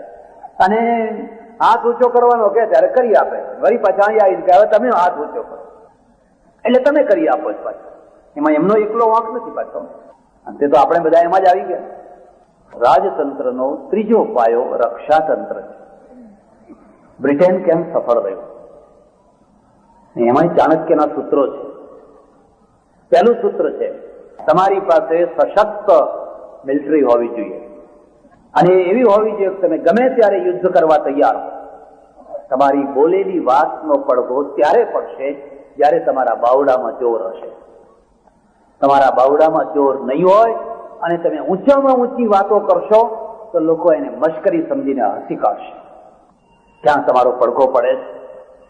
આજે મેડ્રિડમાં સંમેલન ભેગું થયું છે મધ્ય એશિયાનો નિકાલ કરવા માટે. ભારતનો કોઈ અવાજ છે? ઇઝરાયલ એટલે વડોદરા જિલ્લો, અને ઇઝરાયલ આજે ખુમારીથી બેઠો છે અને બધાને કહે છે કે તમારે આ માનવું પડશે, તમારે આ માનવું પડશે, તમારે આ માનવું પડશે. 25 લાખની વસ્તી આજે 40 લાખ સુધી વસ્તી પહોંચી. એ 40 લાખની વસ્તી રણની અંદર જે સતત પહેલા દિવસથી લડતી રહી છે, અને લડાઈ અને સમૃદ્ધિ બે સાથે ચલાવી, નંદન વન બનાવી દીધું. એ વસ્તી આજે ખુમારીથી બેઠી છે. એ કાશ્મીરની ભીખ નથી માંગતી. હવે તમે કાશ્મીરમાં દખલ ન કરો તો સારું. હવે પડોશી તરીકે અમે તમને ક્યાં સુધી પ્રાર્થના કરીએ? આજે ખુમારીથી. અને આરબો આજે નીચું ઘાલીને બધા બેઠા છે. એ આરબો કહેતા હતા ઇઝરાયલનો નાશ કરો, ઇઝરાયલનો નાશ કરો, ઇઝરાયલનો નાશ કરો. બધા ચૂપચાપ બેઠા. એનું કારણ તમે જાણો છો? એનું કારણ છે બાવડાનું જોગ. અને રાજતંત્ર એ સંતોનું તંત્ર નથી કે આપણે ભેગા થઈને બ્રહ્મની ચર્ચા કરીએ, પરલોકની વાત કરીએ, મોક્ષની વાત કરીએ, ક્ષમાની વાત કરીએ, દયાની વાત કરીએ. નિઝામને ઘણા સમજાયા, ખૂબ પ્રયત્ન કર્યા. કાસિમ રઝવીએ આંધ્રપ્રદેશ નિઝામમાં હાહાકાર મચાવી દીધો. વસ્તી બહુ જલ્દી બધું ભૂલી જતી હોય છે, બહુ જલ્દી. એને રજાકારો એવા પેદા કર્યા કે હિન્દુઓનું જીવવું મુશ્કેલ થઈ ગયું. આ બધી વસ્તીને ભગાડી મૂકી. આખા નિઝામ હૈદરાબાદ સ્ટેટમાંથી હિન્દુઓને ભગાડી મૂક્યો. જુલમ ઉપર જુલમ, અત્યાચાર ઉપર અત્યાચાર. ત્યારે હવે બે જ વસ્તુ છે, તમને ઘણાને ખબર નહીં હોય. પોર્ટુગીઝ છે ને, પોર્ટુગીઝની પાસેથી ગોવા 5 અબજ રૂપિયાનું ખરીદવા એ તૈયાર થયેલા. નિઝામની પાસે કોઈ બંદર નથી, અને જો એને એક રાષ્ટ્ર તરીકે જુદું જીવવું હોય તો એને બંદર જોઈએ. પોર્ટુગીઝ સાથે એ જમાનામાં એને વાતો ચલાવેલી કે આ ગોવાનું બંદર અમને આપો, 5 અબજ રૂપિયા તમને આપે. તુર્કસ્તાનથી કે પાકિસ્તાનથી જો અમારી મદદ આવે તો આવે ક્યાંથી આવે? ત્યારે તરફ તો ભારત. આ પરિસ્થિતિમાં જે આપણી પાસે જે થોડી ઘણી મિલિટરી જે કંઈ હતું, એ મિલિટરી બહુ મહત્વની વસ્તુ નથી. મહત્વનો નિર્ણય છે, તમારી નિર્ણય શક્તિ, તમારું આત્મબળ. અને ગૃહમંત્રી તરીકે વલ્લભભાઈએ નિર્ણય લીધો મારે નિઝામ લેવું જ, બીજો કોઈ રસ્તો નથી. ચારે તરફ માણસો ગોઠવી દીધા, બધું આખું આયોજન કરી દીધું, અને જીન્ના સાહેબ મરી ગયા. નહેરુ છે ને એમણે કહ્યું કે ભાઈ હવે આપણે આ કામ કરીએ એ સારું નહીં. લોકો આપણને શું કહે છે? હવે આ ભાઈ સાહેબ હંમેશા લોકો આપણને શું કહે છે એમાં ને એમાં. અને આમનો જે શું હતો કે આપણી આવનારી પ્રજા આપણને શું કહે છે એ જુઓ. આપણી આવનારી પ્રજા આપણને શું કહે છે? નહેરુજીએ સમજાવવાનો પ્રયત્ન કર્યો, આપણે 15-20 દિવસ મહિનો રોકાઈ જાઓ, આ બધો ખળખળો થઈ જાય પછી કંઈક કરીએ. વલ્લભભાઈએ એમની ચરોતરી ભાષામાં કહેલું કે હું એને થોડો કહેવા ગયો તું મરી જશે, હું મારું કામ નહીં રોકું. વલ્લભભાઈની આગળ નહેરુજીનું એટલું ના ચાલતું. આજે તો ગૃહમંત્રી હોય તો ગમે તો રોકી શકે, કાઢી મૂકે બીજા દિવસે. એ માણસ તો મક્કમ હતો અને એક્શન લીધું. તમને હજુ કદાચ એ પણ ખબર નહીં હોય, કાસમ રજવીને બગાડનાર કોણ હતું તમને ખબર છે? એક મારવાડી હતો. એક મારવાડીએ લાખો રૂપિયા લીધા અને એને સ્ત્રીનો ડ્રેસ, મારવાડી પેલી ચૂડીઓ પહેરાવી અને એને બગાડી. એને કહ્યું, જો હું પકડી જઈશ તો મારું ચામડું ઉતરી નાખશે ને આ પ્રજા મને મારી નાખશે. એટલે પેલા એ કહ્યું, અમે તો વ્યાપારી છીએ, અહીંથી આવે તો વાહવા ને અહીંથી આવે તો આવા, સોદો જ કરવા બેઠા છે. કેટલા કાકુ પેદા કર્યા, કેટલા માધવો પેદા કર્યા, એને બગાડી મૂક્યું. ખેર, જે થવાનું હતું એ થયું. પણ નિઝામનો આખું તમે એ જ દશા જુનાગઢ. જુનાગઢમાં એક વાત ઉલટી હતી. એની એક શું હતું કે નવાબ અનુકૂળ હતો અને દિવાન પ્રતિકૂળ હતો. અને એ દિવાનના વંશમાંથી જ આ ભુટ્ટો થયા. હા, જુલ્ફિકાર અલી ભુટ્ટો, એનો બાપ દિવાન હતો. એ ભુટ્ટો નહીં પણ ભૂતો. હા, એ વાસ્તવિક અટક. કાઠિયાવાડમાં વાણિયાની આજે પણ અટકો છે અને એ પ્રજા બધી હિન્દુમાંથી કન્વર્ટ થયેલી. ઝીણા મોહમ્મદ અલી ઝીણા, એ ઝીણા એના બાપ ત્રીજી ચોથી પેઢીના દાદાનું નામ ઝીણાભાઈ, એ અટક બની ગઈ. એમ રવજી એ બાપનું નામ ત્રીજી ચોથી પેઢીનું. જે લોકો ખોજા થયા, કન્વર્ટ થયા, એમને કોઈ અટક ના રહી, એટલે જે ચોથી પેઢી હતી એ જ અટક થઈ ગઈ. જીન્ના કોઈ નહીં, એ તો ઉર્દુ વાળાએ જીન્ના શબ્દ બનાવ્યો, પણ ઝીણા શબ્દ છે. અને ઝીણા એ ચોથી પેઢીના બાપનું નામ. એમ ભૂતો આજે પણ ઘણા વાણિયાઓની અટક ભૂતો છે. રાજસ્થાનમાં ભૂતો અટક છે. પછી ત્યાં જઈને અને એ દિવાન છે, એ દિવાનને બદલાવ્યો અને આખું જુનાગઢનું કોકડું ગૂંચવાયું. અને વલ્લભભાઈએ એમાં એક ત્રીજો રસ્તો લીધો. સામરદાસ ગાંધી આરજી હુકુમતની સ્થાપના કરવા માટે ખાદીધારીઓને બધા નીકળી પડ્યા. જુનાગઢના નવાબને ભગાડ્યો, જુનાગઢ લઈ દીધું. આ બધા કામ આપણે જોઈએ ત્યારે એમ લાગે કે આ માણસે જો એ મિનિટે આ બધા નિર્ણયોને અમલમાં ના મૂક્યા હોત તો કાશ્મીર કેમ બગડ્યું. હું કાશ્મીર 3-4 વાર જઈ આવ્યો અને હું પહેલી વાર, બીજી વાર, 2 વાર કાશ્મીર ગયો. ત્યાં સુધી મેં જોયું કે આખા દેશમાં સૌથી વધારેમાં વધારે ધર્મ નિરપેક્ષતા કાશ્મીરમાં હતી. કોઈ હિન્દુ મુસલમાનનો ઝઘડો. આખી મુસ્લિમ વસ્તુઓમાં 2 બ્રાહ્મણોના ઘર હોય, 4 બ્રાહ્મણોના ઘર હોય, કોઈ ઝેર નહીં, વેર નહીં. ગુલામ બક્ષી મોહમ્મદ સાદિકના જમાનામાં, બંનેના જમાનામાં મેં જોયું. કોઈ ઓફિસમાં જાઓ, કોઈ કર્મચારી, કોઈ જગ્યાએ તમને કોમવાદ જોવા ના મળે.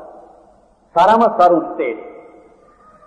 પણ આપણે આપણા લક્ષણો ત્યાં અજમાવ્યા અને જે પંજાબ ને કાશ્મીર, આ બંનેને આપણે આપણી અયોગ્યતાથી સળગાવ્યું. હવે એવું સળગાવ્યું છે, હવે એની વાત જ કરવી મુશ્કેલ છે. કાશ્મીરમાં તમે હારી જવાના. કેમ હારી જવાના એનું કારણ છે, તમારા 10,000 રૂપિયા ખર્ચાય છે ત્યારે પાકિસ્તાનનો 1 રૂપિયો ખર્ચાય છે. આ 1,000 ને 10,000 ની લડાઈ. અને પાકિસ્તાન જો ડાયું હોય ને તો કદી લડાઈ ના કરે, લશ્કર ના મોકલે કદી. જે ગાંડું હોય તો જ લશ્કર મોકલે. કારણ કે અત્યારની લડાઈમાં એને માત્ર એક જ કામ કરવાનું છે. 5, 25, 50, 100, 200, 500, 1000 નવજુવાનોને AK-47 લાઇફર લઈને મોકલી દેવાના, થોડાક બોમ્બ લઈને મોકલી દેવાના, તૈયાર કરવાના, ટ્રેનિંગ આપવાની, ધકેલી દેવાના. એ 1000-2000 માણસો આખા કાશ્મીરમાં ફરી વળે. એમને ઝેર કરવા માટે તમે એટલા મોટા માણસો રોકેલા છે કે એના 1 રૂપિયાના ખર્ચની સામે તમારા 10,000 રૂપિયા ખર્ચાય. એટલે તમે હારી જાઓ. અને આ રસ્તે કદી પણ તમે કાશ્મીરને સાચવવાનો એક મિનિટ આવી હતી અને મિનિટ તમે ખોઈ નાખી. એ મિનિટ ક્યારે આવી હતી?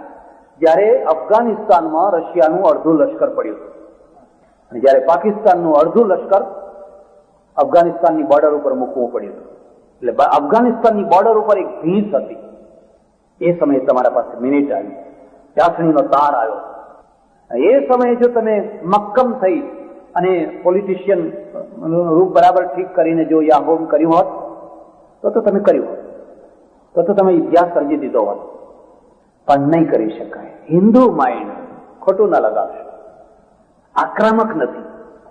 હિન્દુ માઇન્ડ આક્રમક નથી. તમારે ત્યાં જેટલી લડાઈઓ થઈ રાજાઓની, બધી એના કિલ્લા આગળ કોઈ રાજા બહાર જઈને લડવા ના ગયો. બતાવો, ખૈબર બોલન પાર કરીને પેલી તરફ કોણ લડવા ગયું? તમે જાણો છો કે આ ખૈબર અને બોલનથી આક્રમણ થવાના છે. હવે તમે બહાર જાઓ ને. પણ જે બધા આવ્યા એ ઠેઠ જોધપુરના કિલ્લા સુધી, દિલ્હીના કિલ્લા સુધી, બિકાનેરના કિલ્લા સુધી, પછી કિલ્લો બંધ કરીને અંદરથી લડે, પછી પહોંચી ના વળાય એટલે એક તરફ રાણીઓ બળી મળે ને બીજી તરફ કેસરિયા કરો, રોયલ બ્લડ ખતમ. બાકી જે રહી જાય તો સુથાર, મોચી, ગાંચી, દરજી, ફલાણા ફલાણા, બ્રાહ્મણ, વાણિયા, એ તો બિચારા તલવાર પકડતા નથી આવડતું. એ તો કબૂતર છે, બધા સસલા છે. આ રોયલ બ્લડ તો મરી ગયું. એક તરફ જહોર વ્રત થયું, બીજી તરફ કેસરિયા થયા. હવે શાંતિથી રાજ કરો, લીલા લહેર કરો. મુઠ્ઠીભર પ્રજાએ આ રીતે રાજ કર્યું. આમાં સુધારો કર્યો માત્ર એક શિવાજી. શિવાજીએ કદી કેસરિયા કર્યા? શિવાજીએ કદી જૌહર વ્રત કરાવડાયું? શિવાજીએ, અને એટલે શિવાજીના વિજયનું મૂળ કારણ આ છે. એને જોયું કે આપણે ઓચિંતાનો હુમલો કરો, લશ્કરને 2 ભાગમાં તોડી નાખો અને ભાગી જાઓ, ડુંગરામાં ભાગી જાઓ. જયારે ગફલતમાં હોય એટલે ફરી પાછો હુમલો કરો. પેલા એને તો શું રજપૂત કે સામી છાતીએ લડે, મરી જાય પણ પીઠ ના બતાવે. હવે આ તો બારોટો એ ભેગા થઈને મારી જ નાખ્યા રજપૂતોને, બિચારાને. સામી છાતી કરતા કરતા મરી ગયા બધા. પેલા એ કહ્યું નહીં, આપણે પીઠ બતાવવાની. એમ લાગે કે હવે અત્યારે આપણું ચાલે એવું નથી, ભાગી જાય. ઔરંગઝેબની નાકમાં દમ કરી નાખે. અને શિવાજી તો એક સાથે 4 લડાઈઓ લડે. ગોલકોંડા સાથે, બીજાપુર સાથે, મોગલો સાથે, બીજા સાથે 4 લડાઈઓ લડે. અને એટલી મુત્સદ્દીગીરીને એટલું સાહસ, એટલું બધું સાહસ તમે કલ્પના ના કરી શકો. પૂનામાં એમના જ મહેલની અંદર, જ્યાં પૂનામાં પહેલા શિવાજી મહારાજ રહેતા એના રજવાડાની અંદર જ જયારે શાહિસ્ત ખાન આવીને પડેલો અને એને મૂકેલો તું જીતીને આવજે, ત્યારે આ ઠીંગણા માણસે વિચાર કર્યો કે આ આટલું મોટું મોગલ લશ્કર હું કેવી રીતે લડી શકીશ, કેવી રીતે પહોંચી શકીશ. પણ અદમ્ય હિંમત અને દાપણની મુત્સદ્દીગીરીનો પાર નહીં. સાંજ પડે 300 માણસો એક મરદુલ લઈને નીકળ્યા. રામ બોલો ભાઈ રામ, રામ બોલો ભાઈ રામ, રામ બોલો ભાઈ રામ. એટલે રોક્યા, ક્યાં જાઓ છો?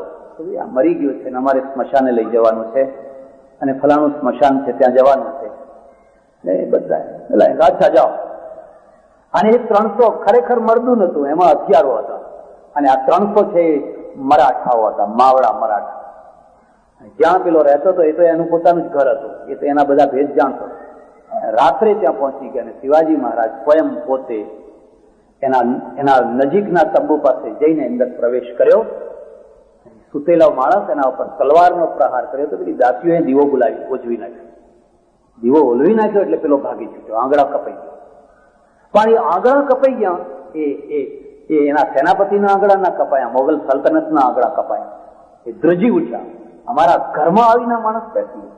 અને લોકોમાં તો પહેલેથી જ એક વાત જ છે કે શિવાજી મહારાજ ચમત્કારિક છે, એ તો ભોંયમાંથી પ્રગટ થાય છે, એ તો ગમે ત્યાંથી પ્રગટ થાય છે. પબ્લિક તો એની રીતે જ જુએ છે. તમારા પાસે એક ટાઈમ આવતો હોય અને એ ટાઈમ જો તમે ચૂકી જાઓ ને, બસ ખલાસ, પછી તમારું ગયું. એમ કાશ્મીરનો એક ટાઈમ હતો, પંજાબનો એક ટાઈમ હતો. અને હું તો હજુ કહું છું કે આ શીખ પ્રજાને દુશ્મન બનાવવા જેવી નથી. અને શીખ પ્રજાને હજુ પણ મનાવી લેવા જેવી, જે રીતે પણ શક્ય હોય એ રીતે એની સાથે વાટાઘાટ કરીને પણ મનાવી લેવા જેવી પ્રજા છે. અને એ એક બહુ મોટું જમાપાસું થશે જો આ દેશની સાથે આ પ્રજામાં તો મોટો ભાગ તો છે જ સાથે, પણ એના બધાના મૂળ તો પોલિટિશિયન ક્ષેત્રમાં છે. તમે રશિયા તરફ ઝૂક્યા, વધુ પડતા ઝૂક્યા, એટલા ઝૂક્યા કે અમેરિકાને ગાળો દેવી હોય ત્યારે જ્યારે જુઓ ત્યારે તૈયાર, બ્રિટનને અને લોન લેવાય તૈયાર, પાછી મદદ લેવાય તૈયાર. રશિયાને કદી ગાળ નહીં દેવાની. એ હંગરીમાં બેસી જાય, ચેકોસ્લોવાકિયામાં બેસી જાય, એ ગમે તો ગમે એવા અત્યાચાર કરે, ગમે તો ગમે તે કરે, પણ એને કશું નહીં કહેવાનું. એટલે પેલા લોકોએ સમજી લીધું કે આ પણ છુપા સામ્યવાદી છે, અને આ છુપા સામ્યવાદી છે એમને હવે આપણે સતાવો. અને સતાવવા માટે શું છે? એમના ત્યાં અશાંતિ ઊભી કરો. એ અશાંતિ ઊભી કરવાના આ પ્રયત્નો છે. એ જો તમે ન એના સાથે પશ્ચિમી રાષ્ટ્રો સાથે જો મૈત્રી રાખી હોત તો આ દશા ના થઈ. આના મૂળ તો પરદેશમાં છે. પ્રદેશના મૂળ તમારી વિદેશ નીતિમાં છે. તમારી વિદેશ નીતિ જો બરાબર હોત તો આ દશા ના થાય. વલ્લભભાઈની અંદર આ કાબેલિયત હતી. એમણે આ દેશનું રક્ષાતંત્ર સુધાર્યું, રક્ષાતંત્રને મજબૂત કર્યું, અને ન્યાયતંત્ર એ સૌથી મહત્વનો વિષય છે. સજ્જનો, હું તમારો વધારે સમય નહીં લઉં. મારે જે વાત કરવાની છે મુદ્દાની એટલી જ છે. વલ્લભભાઈની સ્મૃતિ દર વર્ષે આપણે 31મીએ કરીએ છીએ, અને જીવન એક સાયકલ છે.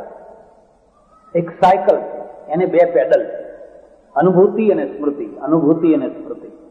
એક પેડલ અનુભૂતિનું છે, બીજું સ્મૃતિનું છે. તમારો આજનો જે અનુભવ છે એ કાલની સ્મૃતિ છે. તમારી પોતાની સ્મૃતિ તમારા માટે સુખદાયી હોય તો તમે જીવન ધન્ય કરી ચૂક્યા છો. તમારા સંપર્કમાં આવનારા છે એમની સાથેનો અનુભવ એ પોતે ધન્ય થતા હોય કે વાહ, વલ્લભભાઈની સાથે 2 વર્ષ કામ કરવાનું થયું, પણ બહુ મર્દ માણસ હો તો તમે ધન્ય થયા. અને એટલું યાદ રાખજો કે અનુભૂતિ પછી સ્મૃતિ છે જ. મારી સ્મૃતિ હું મૂકવાનો છું, તમારી સ્મૃતિ તમે મૂકવાના જ છો. એ કડવી હશે કે મીઠી હશે, એ પ્રેરણાદાયી હશે કે વિનાશદાયી હશે, એ તો સૌએ સમજવાનું છે. પણ પ્રજાનું માપ એના આધારે નીકળતું હોય છે, પ્રજા કોને યાદ કરે છે. જેમ મનુભાઈએ કહ્યું એમ શરૂઆતમાં, વલ્લભભાઈની સ્મૃતિ માટે જે જગ્યાએથી જેટલા પ્રયત્નો થવા જોઈએ એટલા પ્રયત્નો થતા નથી, અને છતાં સ્મૃતિ રહે. બીજા એવા ઘણા લોકો છે જેની સ્મૃતિની પ્રજાને કંઈ પડી નથી, પણ ટીવીમાં જ્યારે જુઓ ત્યારે એ જ માથા માર્યા કરતા હોય. હું તો ઘણી વાર કહું કે આ ટીવીમાં બેડોળ ચહેરાઓ જોઈને ત્રાસ છૂટે. એટલું બધું સરકારીકરણ કરી દીધું છે કે મંત્રી આવવાના હોય ત્યાં જ ટીવી વાળા જાય. આ સભામાં ટીવી નહીં આવવાના, કારણ કે કોઈ મંત્રી નથી ને, આ સમાચાર જ નથી. કોઈને કોઈ મંત્રી હોય એટલે મંત્રીના ત્યાંનો એક સમાચાર પહોંચી જાય કે આજ ફલાણી મંત્રી જવાના છે, એટલે ટીવી વાળા પેલું મોટું લટકાઈને પહોંચી જાય. અને મારે તો ઘણી વાર જવાનું થાય તો હું જોઉં કે એને કશી કોઈની પડી ના હોય, મંત્રી ઉભા થાય એટલે એમનું આમ કરી ચાલતો થાય. એને સભામાં રસ નથી, સભામાં શું બોલાય એનો રસ નથી, એને માત્ર એક. હવે આ બધા એટલે એનો એક જ અર્થ હોય, ગુજરાતના સમાચારો જયારે બતાવવામાં આવે ત્યારે તમારે જોવાનું કોઈને કોઈ મંત્રી હોય એ જ સમાચાર બને. અને આમાંના ઘણા ચહેરા તો હવે ત્રાસદાયી થઈ ગયા છે. હે ભગવાન, હનુમાનજીને તેલ ચડાવીએ, શનિવાર ભરવા પડે તો શનિવાર ભરીએ, તેલ સિંદૂર ચડાવીએ, પણ હવે આ ચહેરાઓથી છુટકારો આપ પ્રભુ, હવે દયા કર. ક્યાં સુધી આ ચહેરાઓ અમારે જોયા? જે ચહેરાઓમાં પ્રેરણા નથી, જેમને જોઈને આપણને આહલાદ ના છૂટે, જેમને જોઈને આપણને ખુમારી ના થાય, એને શું કરવા છે? એટલે વલ્લભભાઈની સ્મૃતિ માટે જોઈએ એવા પ્રયત્નો નથી થયા. પણ અમારે ત્યાં 2 પ્રકારના મહાદેવ હોય. એક સ્થાપિત મહાદેવ હોય ને એક સ્વયંભૂ મહાદેવ હોય. એને જ્યોતિર્લિંગ કહેવાય. ખ્યાલ આવે છે? એ સ્વયંભૂ હોય. વલ્લભભાઈ સ્વયંભૂ જ્યોતિર્લિંગ છે. અને પેલા જે સ્થાપિત છે ને એ બધા બધા ઉખડી જાય. આજ સ્થાપન, કાલ ઉખડી જાય. આજ હોય ને કાલ નાય હોય, કારણ કે આ તો સ્વયંભૂ છે. તે આજના દિવસે એમની સ્મૃતિમાંથી આપણે આ દેશના રાજતંત્રના 4 પાયાઓને સુદૃઢ કરવાની પ્રેરણા છે. યાદ રાખજો, જો તમે સ્વતંત્ર હશો તો તમારો ધર્મ, તમારી સ્વાધીનતા, તમારી વિચારસરણી બધું જ હશે. પણ જો તમે પાછા ગુલામ થયા કોઈને કોઈ રીતે તો આ બધું ખોઈ બેસશો. એટલે રાજતંત્ર એ પ્રજાના સુખની કરોડરજ્જુ છે, પ્રજાના દુઃખની પણ કરોડરજ્જુ છે. એના 4 પાયા. પહેલા વહીવટનો પાયો. અહીંયા કોઈ વહીવટી ઓફિસરો બેઠા હોય, હું એમને હાથ જોડીને પ્રાર્થના કરું છું, ભલા તમે કોઈ કોમના છો એ ભૂલી જાઓ, તમે કોઈ ખાસ વર્ગના છો એ ભૂલી જાઓ. તમે માત્ર વહીવટ કરવા બેઠેલા છો. તમે ન્યાયાધીશ છો તો માત્ર ન્યાય આપવા બેઠેલા છો. તમે જ્યાં છો ત્યાં જો આ વાત નહીં કરવામાં આવે તો તમારા હાથે, મારા હાથે આ દેશ બરબાદ થઈ જશે. વલ્લભભાઈ પાસેથી આ આપણે સૌએ શીખવાનું છે. આ 4 પાયાઓ મજબૂત થાય, વહીવટી તંત્ર સુધરે, એટલું સુધરે કે આપણને એમ કહેવાનું મન ના થાય કે આ કામ કરાવવું છે તો આટલા પૈસા લઈ જજો ને, આ કામ કરાવવું છે તો આટલા પૈસા લઈ જજો ને, એવું ના કહેવાનું મન થાય. આપણું રક્ષાતંત્ર સુધરે, આપણું ન્યાયતંત્ર સુધરે, આપણું અર્થતંત્ર સુધરે. મને એમ લાગે છે પૂજ્ય સ્વામીજીની ધર્મ અને સમાજમાં ક્રાંતિ જગાડનારી જુદા જુદા વિષયો ઉપર 200 ઉપરની કેસેટો છે, જેવી કે ઉપનિષદો ઉપર 22, તુલસી રામાયણ ઉપર 14, શ્રી કૃષ્ણ ચરિત્ર ઉપર 11, ગીતા ઉપર 30, સંત ચરિત્ર ઉપર 19 તથા જુદા જુદા વિષયો ઉપર 100 કરતા વધારે કેસેટો છે. આપ સૌ વધુમાં વધુ આ કેસેટો સાંભળો તથા સંભળાવો, જેથી ધર્મ, સમાજ તથા રાષ્ટ્રની ઉન્નતિ માટે ક્રાંતિકારી વૈચારિક ભૂમિકા તૈયાર થાય. કૃષ્ણ અને યુધિષ્ઠિર જ્યારે યુદ્ધના મેદાનમાં નીકળ્યા, યુધિષ્ઠિરથી આ જોયું ના ગયું. અરે કૃષ્ણ, તમે આ શું કરાવ્યું? આ યુદ્ધ ન થયું હોત તો ભલે ને દુર્યોધન રાજ કરતો હોય, કૃષ્ણ છે એ મહાપુરુષ. એને કહ્યું ને, વજ્ર જેવું કઠોર હૃદય હોય. કઠોર થવાની જગ્યાએ જે કઠોર ન થઈ શકે એ મહાપુરુષ ન થઈ શકે, ઇતિહાસ ના રચી શકે. એને કહ્યું, યુધિષ્ઠિર, આ યુદ્ધ મેં મારી ગાદી માટે નથી કરાવ્યું, મારે આમાંથી કશું જોઈતું નથી. મેં તો માત્ર ધર્મની સ્થાપના માટે કરાવ્યું છે. હિન્દુ ધર્મ અને મુસ્લિમ ધર્મ, આ બંને ધર્મની સ્થાપના માટે યુદ્ધની છૂટ આપે છે, યુદ્ધની ફરજ પાડે છે. પેલા એને જેહાદ કહે છે, આપણે એને ધર્મયુદ્ધ કહીએ છીએ.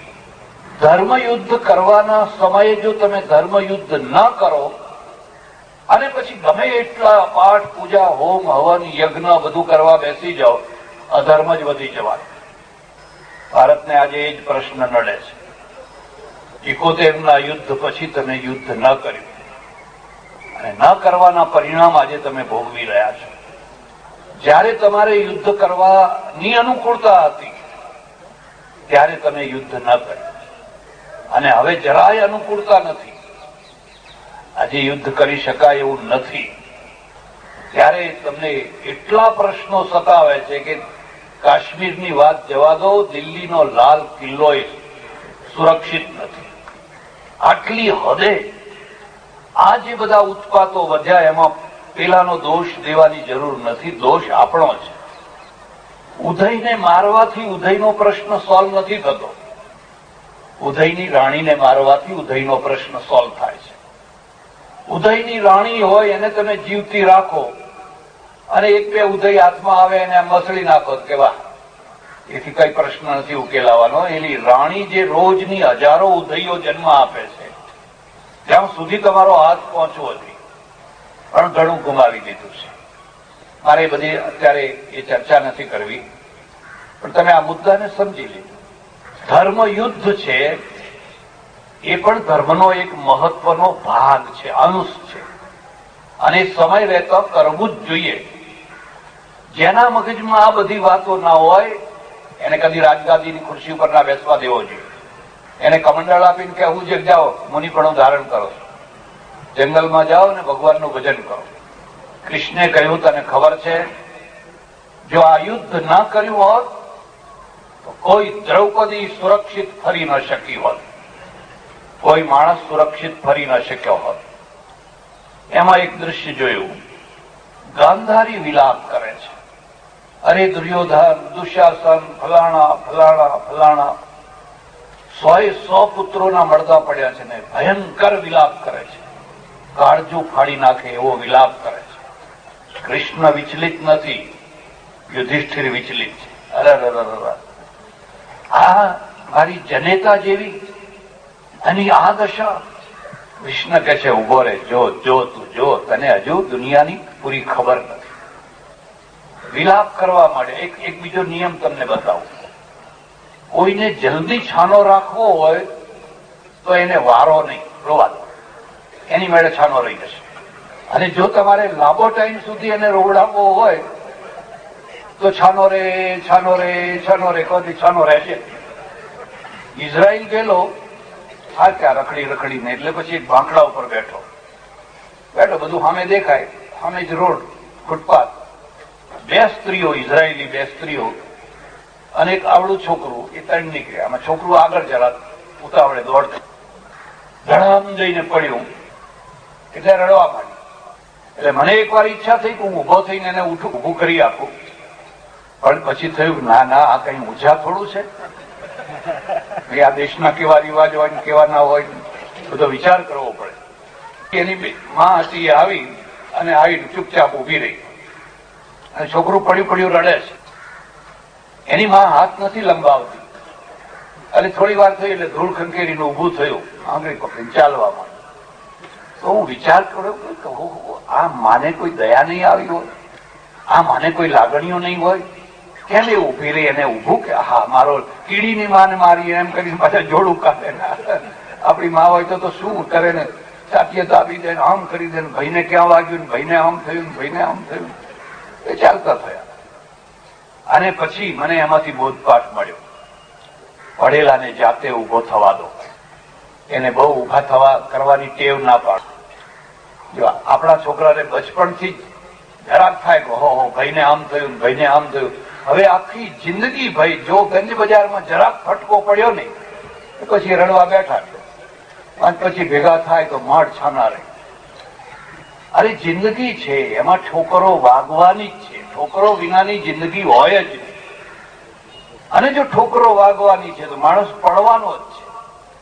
જ્યાં સુધી એ જાતે ઉભો થઈ શકતો હોય ત્યાં સુધી એને જાતે ઉભા થવા દો. મદદ કરવી જ જોઈએ, પણ એવી મદદ ન કરવી જોઈએ કે જેમાંથી એની ઉભા થવાની શક્તિ જ ખતમ થઈ જાય. પછી એ ચારે તરફ જોયા કરે કે મને ઉભો કરો, મને ઉભો કરો, મને ઉભો કરો. તમે ખોટું કષ્ટર કર્યું. આમાંથી ઇઝરાયલની મહાન પ્રજા પેદા થઈ. ઇઝરાયલ હિંસાવાદી નથી, એમ ઇઝરાયલ અહિંસાવાદી પણ નથી. તમે શાંતિથી રહો તો અમારે કશું કરવું નથી, પણ તમે જો અમારી શાંતિને જોખમમાં નાખશો તો અમે નમાલા થઈને બેસી નથી રહેવાના. અમારું ગણિત 1 ને 3 નું છે. તમે 1 ને ફટકો મારો, અમે 3 ને ફટકો મારશું. તમે કશું નહીં કરો તો અમે કશું નહીં કરીએ. ભગવદ્ ગીતા આ માર્ગ ઉપર ચાલનારી છે.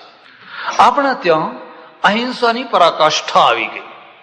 આ અર્જુનના વિચારો છે, પરાકાષ્ઠા આવી ગઈ. હું તમને એક જ દાખલો આપું. ગાંધીજી દક્ષિણ આફ્રિકામાં રહે અને એમને ઘણા પ્રશ્નો ઉભા થાય. ચિંતક હતા, વિચારક હતા.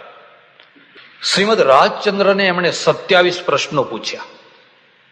આજે પણ એ ચોપડી છે, 27 પ્રશ્નો, એ નાની ઉંમર, યુવાન ઉંમરમાં.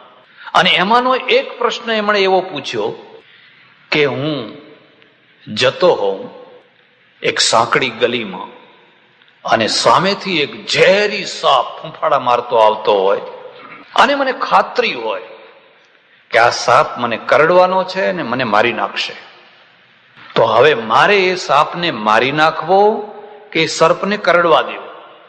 ભાગી છૂટવાનો કોઈ રસ્તો નથી. 2 જ વિકલ્પો છે. યા તો એ સાપને મારી નાખો, યા તો પછી એ સાપને કરડવા દો. મારે શું કરવું? આવો પ્રશ્ન 27 પ્રશ્નોમાંનો એક પ્રશ્ન છે. અને રાજચંદ્ર જવાબ આપ્યો છે કે તમારે સર્પનો ડંખ ખાઈને મરી જવું, પણ સર્પને મારી નાખવો. હવે સમજ્યા તમે કેમ સાપોલિયા ભારતમાં વધ્યા છે? સાપોલિયા કેમ વધ્યા છે? ગીતા હોત ને તો ચોખ્ખો જવાબ આપોત કે સાફ કરો. કારણ કે સાપોલિયા છે ને એ તમને નહીં કરડે તો તમારી પેઢીને કરડશે. એટલે ઉર્દુમાં એક કહેવત છે, આસ્તીન કા સાપ, એટલે તમારા કપડાની અંદર છુપાયેલો સાપ. હવે એના ઉપર અહિંસા ના હોય. વગર જોતા સાપ મારો એવું હું નથી કહેતો કોઈને. આ તો ઉદાહરણ છે, આ તો એક દાખલો છે, એક ઉદાહરણ છે.